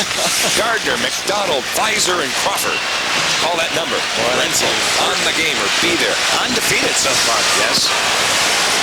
It's sort of like the Harlem Globetrotters. Never lose. So the Washington Generals will be there. We'll be playing them Sunday at 1:30 at the International Skating Center in Simsbury. Puck goes wide of Burke. Bird after it in the corner. Behind the net. Castles moves it along, and here they come. Paul Ranheim with 5:22 left to go in the third period. Gets it deep in the zone. Driver back to play it behind the goal. Driver through center. Off of Robitaille, in on Sean Burke. Did it. Taps it ahead. In the neutral zone, O'Neill looking for it. Rangers back the other way, Brian Noonan. Noonan hangs on, feeds it across, right on. Burke covers. It was steered in by Luc Robitaille with 15 minutes gone in the third. Rangers are not stopping. They're trying to create offense. They haven't been scoring very much. Of course, when a team is up so much, you sit back, and you can't help it. It's almost automatic. It's natural instinct to sit back, and here's Brian Noonan with the puck. He throws it across. Nice little redirection. Sean Burke stays with it. Luc Robitaille with the little redirection, and Burke holds on for a whistle. But you just want to do positive things. You don't want to let the game get out of hand. And the Whalers have played so good for the first 50 minutes. It's very difficult to stay focused with everything else that's going on, too, with all this fighting and everything. And the Whalers don't really play that style, and they play such a great game. They just got to stay with her game plan. Play strong defensive hockey. Work on that. Have a goal. On the boards now, they feed it in front. Onberg out to play it. Kapanen has control. At the point, Eric Cairns tries to get it deep. Rangers take over. Right on. Burke ready for that bid again from Robitaille. Volleyball in by Cairns. They've touched. It's a hand pass, but Kapanen jumps on it. Sammy Kapanen hands him a pass. Eastwood centers. Sammy gets in the way and has the puck. He's hit on the play as he tried to move it ahead. Off that by O'Neill. Kapanen. Robitaille covers at the point. Robitaille moves it inside. Cairns down low. Working in front for Robitaille, but it's knocked down. Open ice. Sammy Kapanen. 3-on-1 develops. Kapanen with Haller and Sanderson. Kapanen shoots. He scores!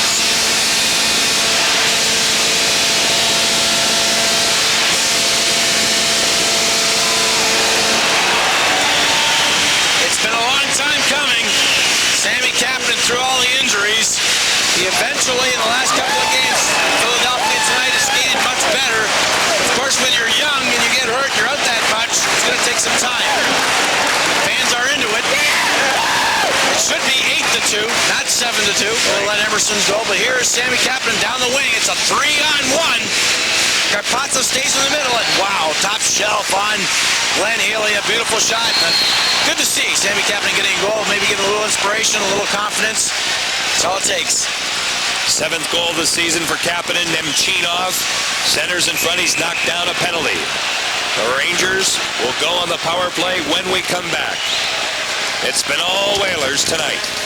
Maurice content. Back with more after this.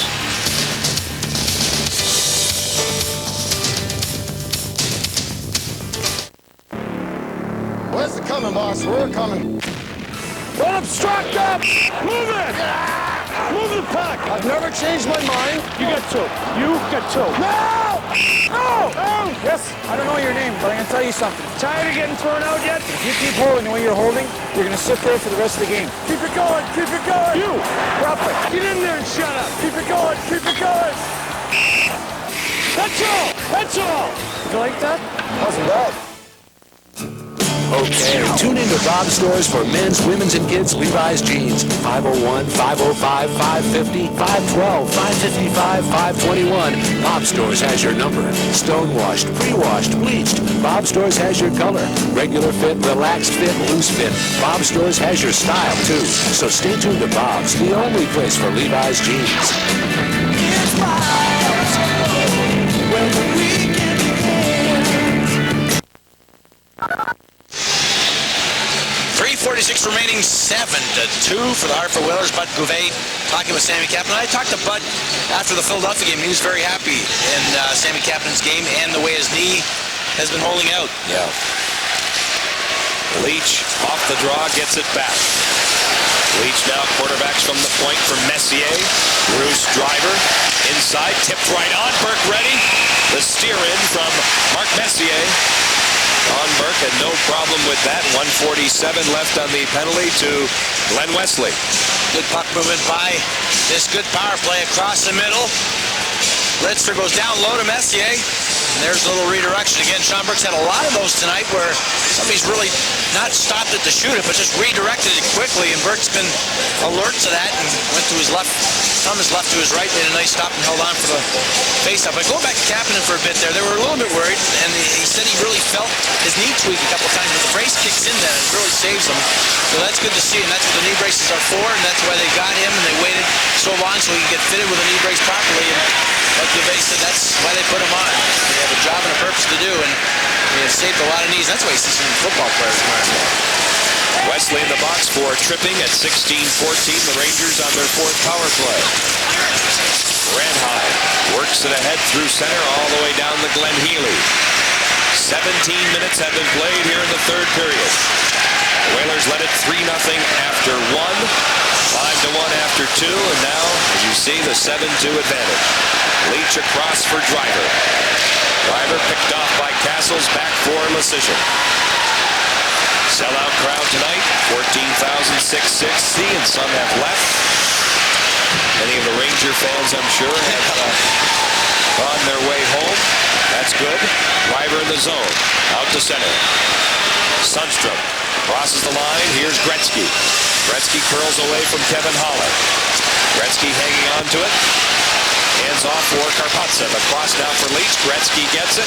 Behind the net, he sets it up. Haller chases. Centers in front. Does Gretzky. Berg is there. And here's Sanderson back the other way. Good play by Adam Bird, pouncing right on Bird.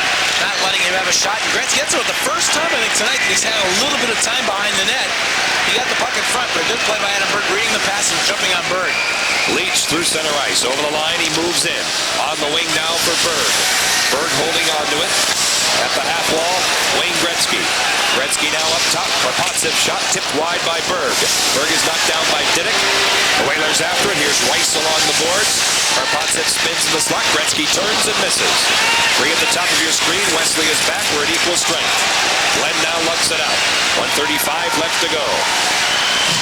The Rangers at 47 seconds of attack time and 2 shots. They have 38 shots in the game. The Whalers with 32. The Whalers will go to 16-10-2 on home ice, 23-28-8 on the season, and climb back in the playoff picture. Here's Rice, back the other way. On the red line now, he settles it low. A great game, solid game, right from the get-go. And of course, we've mentioned many times in the past that the Whalers have struggled getting out of the gate. Well, tonight they did, and look at the difference. The Rangers will be winless in their last 6 games now. 0-4-2. Robitaille steps across, offside, 56.5 left to go in this third period. Our next telecast on Sports Channel. Don't wait, because it happens real quick. Tomorrow night, the Washington Capitals are here. Critical game in the race for the Eastern Conference playoffs. Game time is 7 p.m. right here on Sports Channel. Another big one tomorrow night. Number 32, John, you mentioned, came over from the Phoenix Coyotes. It was kind of funny. The next day in the paper, he played with Wayne Gretzky on left wing, and he said, yeah, they finally got someone to play with me. He said, it's taken all these years. They finally found a player to play with me. And Gretzky actually played left wing a lot. I watched that game, and Eastwood, the bigger guy and a defensive player, took a lot of the face-offs. But they've struggled in many areas, and they've tried a few things. And Eastwood's a good role player. It was kind of funny in his comments that they finally found a player that he could play with. Through center ice now, it's Jeff O'Neill. Wristing it in, gloved by Glenn Healy. He'll cover up. Healy came into the game at 11:14 of period 1. After Stephen Rice scored for the 3rd time the Whalers were on the scoreboard in that first period. Richter went away. Healy came in. The Whalers have never sat back. No, they kept going. That's the one thing you do. When a goalie comes in cold and the Whalers on a roll, as you said, 3-0, they did not stop. They went right back at them. And that's one of the things that you have to be happy with. Paul Maurice, I'm sure, is. It didn't give the momentum swing to the New York Rangers. The Whalers said, it doesn't matter who's in net tonight. We're going to keep going at them, and they fired it up. Kept the play down low and really owned the boards down low with forechecking-wise. Cairns playing the body on O'Neill. Eastwood moves it ahead, cut off by Kelly Chase. Chase works it down to the corner, goes into the crowd. We'll get another face-off here with 19.2 left to go in this third period. Since you were talking about Glenn Healy, one of the rumors is Montreal Canadiens are interested in Glenn Healy, who again becomes an unrestricted free agent at the end of this year. And a lot of teams are in situations now where the older players with a new bargaining agreement, they're at that age where they can be unrestricted free agents, and to leave without getting anything is on the minds of a lot of general managers. And Glenn Healy's been very good in his role with the New York Rangers, but if they're willing to get something or give Montreal give up something, I'm sure they would move Glenn Healy. Vukovic through center. The crowd roars here at the Mall. 7 straight at home, and it starts the right way for the Hartford Whalers. They defeat the New York Rangers.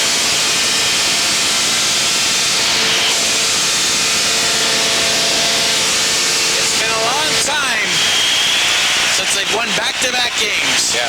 And I'll tell you what, when you play the Philadelphia Flyers in Philadelphia and you play the New York Rangers, who dominated in the first 2 games, it has to be very sweet for this team. I know there's a lot of games to go, and they've been through a dry spell and a bad spell, and not played very well whatsoever, really, in the last month and a half. A lot of injuries, they're fighting their way back, but this has to be sweet. This has to be a confidence boost for this club. And as you see the coaching staff talking with Dvorsky about that goal, what a situation that is. What happens if New York fights back and gets right back in the game? That's right. It's really, it's a difficult situation. I don't understand. I guess If the light went on, then they would have reviewed it, but the light never did go on. A funny situation, because the referee should be in position to see that and get help maybe by his linesman. I thought it was in right away just by looking at the puck and the way Healy had to stick in. But nonetheless, a great victory, 7-2 for the Whale. We saw it all tonight, including a goal that was, what was it? We did see 7, and that's good. 2 for the bad guys. The Whalers pick up the win. 7-2 over the New York Rangers, the final count. Back with a post-game show right after this on Sports Channel.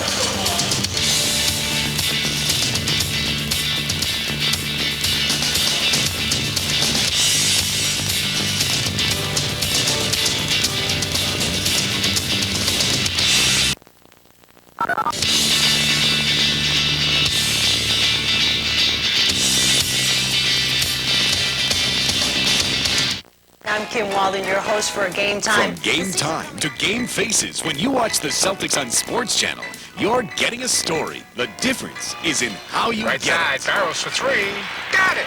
Day, gonna step on Pippen and got 2. Right, now that's what I call aggressive basketball. Oh, but there's great play. Watch Sports Channel's coverage of the Boston Celtics for a story that's as big as the game.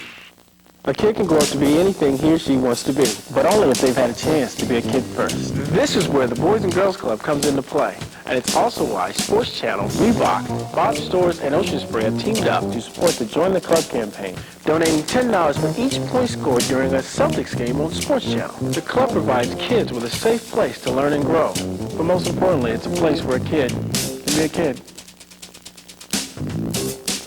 Support the Boys and Girls Clubs in New England. Watch the Whalers on Sports Channel, and you're getting a closer look at a story that's as big as the game. To win tonight, the Whalers need 2 things to happen. Cron, closing, shooting, scoring! He's going right for it. Great goaltending by Sean Burke. Unbelievable! They score! The Whalers have won it! You're also getting a closer look at the team that rocks them all. Okay, here we go. Let's see what you got. Wolfie. You guys call that loud? My baby sister can yell louder than that. Okay, that'll be fine. We'll be in touch. Next. Now is the time to join hands together to follow the... Next. Is winning really everything? Next. If finding a mascot were only as easy as finding great college basketball on Sports Channel. Who's next? His name is Gil.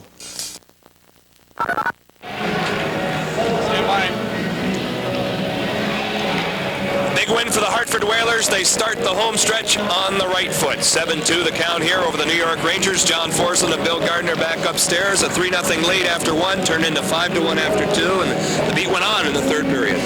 Solid game, and we talked about Philadelphia Flyers. After the game, we were so happy to see a team finally play and put 60 minutes together and play solid in all aspects of the game, and that carried on tonight, especially at the start. It was just a tremendous start from the get-go where they forechecked and they really created turnovers against a pretty good team, and they really didn't give up. They kept on going. They changed goalies, the New York Rangers did. They did not stop. They put the offense still on. They did get some good saves by Sean Burke. I thought would be a key tonight. He was a star.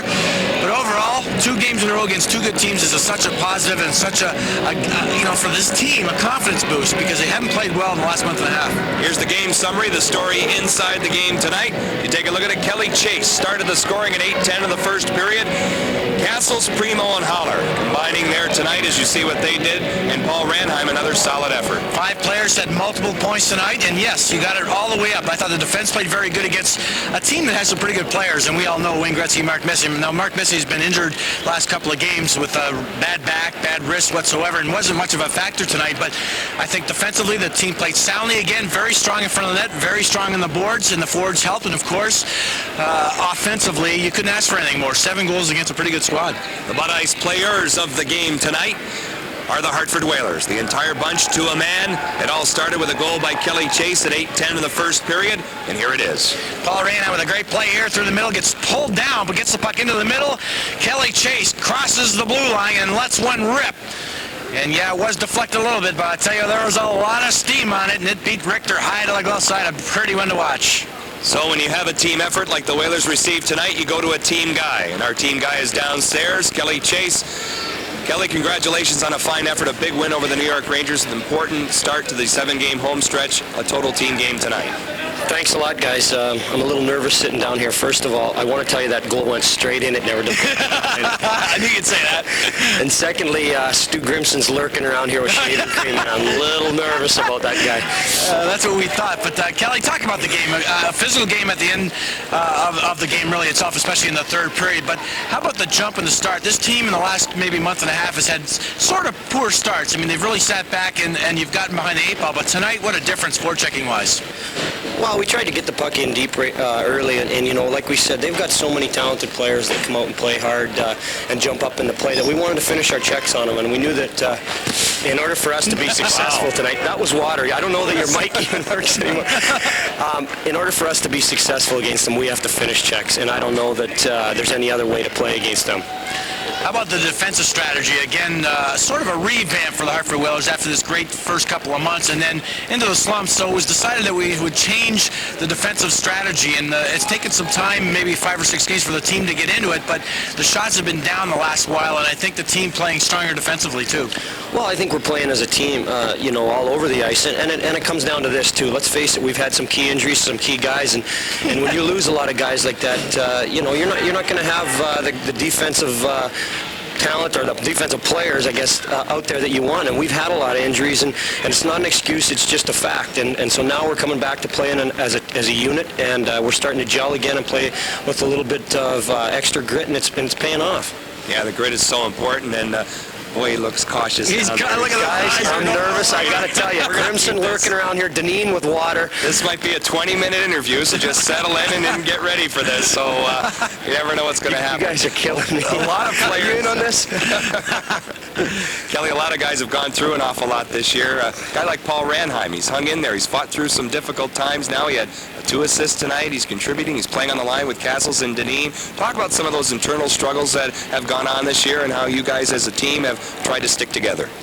Well, you're right about Paul Ranheim. He's really played hard for us lately. He's not that he hasn't all year, but he's really, you know, starting. Things are paying off for him. The hard work's paying off, and you like to see a guy like that be successful and get a chance because you know, he comes to practice and he never makes a lot of racket around the room and complains. He just works hard, and things are paying off for him. And it's happening, like you said, in lots of areas. And we're, you know, we're in a situation where we wanted to try and make the playoffs this year, and as of right now, I believe we're in the playoffs, and that's our goal.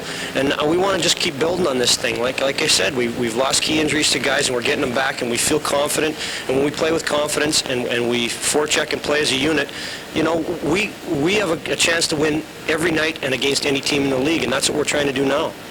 Kelly, I want to hear something through your voice and through you as a role player. You and Stu Grimson have a very tough job and not heralded, I guess, as many would think compared to a goal scorer, compared to a good goaltender. Talk about your job and Stu Grimson's job on this team as a role player and the way you play and perform every night.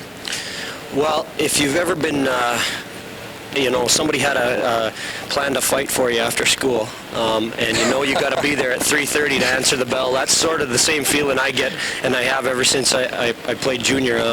But it's something that's allowed me to have an opportunity to play at this level, and you know, I don't like to see anybody taken advantage of off our team, and Stu is the same way, and we just want to contribute in whatever way we can, and you know, it takes all kinds of parts to make a machine go, and I guess we're a little bit of that agitator part that you know, maybe stirs up some things every once in a while, gets the guys going, and then every once in a while maybe have to go out and keep the flies off some of the more talented players' backs.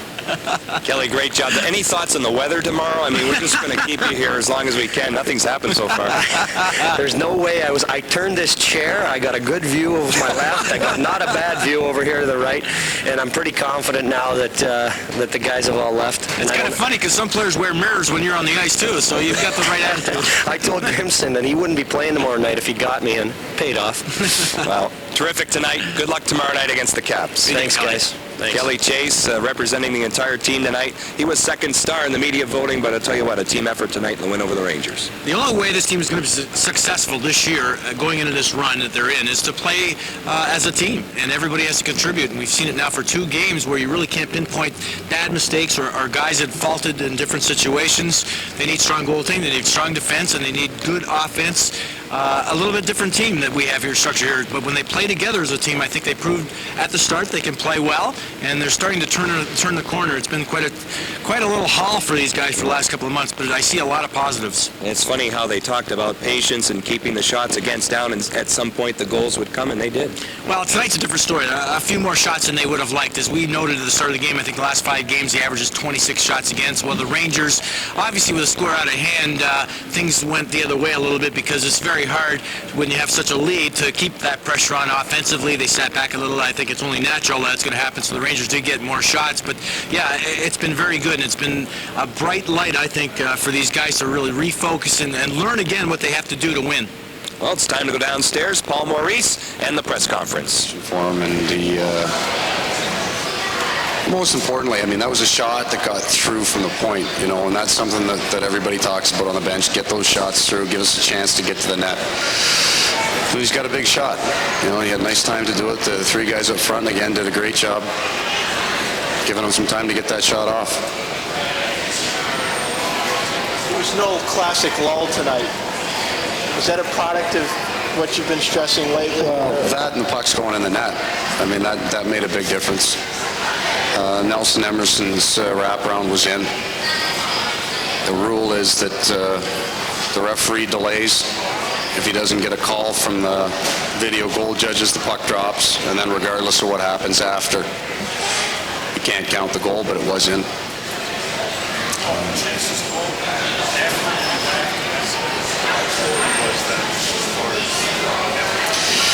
I don't know. Sometimes those small battles, I guess. I get the point of the good point of what happened is that he was battling, and that was the key, competing. And it's not necessarily sometimes who's going at who. It's that the battles are happening out there, and Kelly Chase is battling just as hard as Sammy Kapanen is, just as hard as Andrew Castles is. You know, that everybody contributes. Any goal at that point, it's first goal of the game. That was a big goal. Well, it makes everybody really focus on the idea, I think, of shooting the puck. When a goal like that goes in, you know, you'll find if the first goal of the game is made by 3 or 4 really pretty passes, they'll be trying that all night. The first goal was just a shot, so then you see that more often in the game.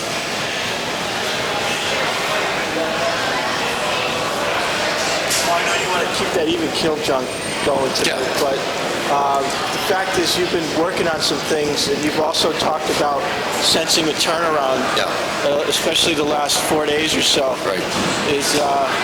Is it true then, therefore, that this could be a harbinger of better things? That's another step. For me, it's been now the last 6 games, and that'll take you right back to the Jersey game that we lost here 3-2. It was a hard-fought game, and the guys really stuck to a simple game plan. I think they've done that for the next 6 games. A big tie in Philly, and then a big win at home here. So there's steps. I don't think that you ever get to that point that it's ever completely lost or you've got everything completely sewn up. I think that it's a step forward for us, and an important one.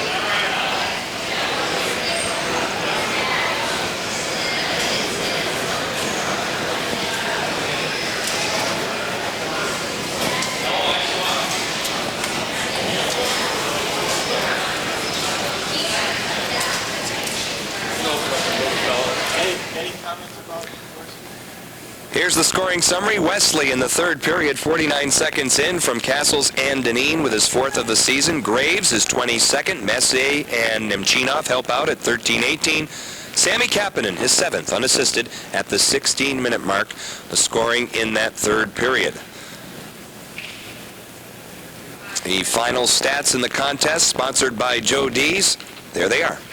Well, the shots 38 against is something they didn't want, but it didn't really matter. The game was out of hand, 32 for the Hartford Whalers. Scoring chances against New York, 20. That's quite a bit, and the Whalers only had 14, but boy, they sure, when they had their chances, sure took part and then put the puck in the net. That was a good sign. The power play was 1 for 5. Overall, the game was really over after 1 period. I thought the Whale just came out and played very well, and those stats are out of sync of what you may see in a game that was lopsided because the game was over so early. Sure, and as far as the playoff picture is concerned, the Whalers right now help their cause with the win. Washington idle because they're here. They're watching this game tonight. They're playing the Whalers. They're in the house taking it in or getting their rest because they'll need it, and here they are. The Whalers now 54 points as they catapult ahead of Ottawa and Washington. Montreal hanging in there with 55. The Whalers have games in hand on Montreal. Well, it's great to see. 54-55. They do have games in hand. How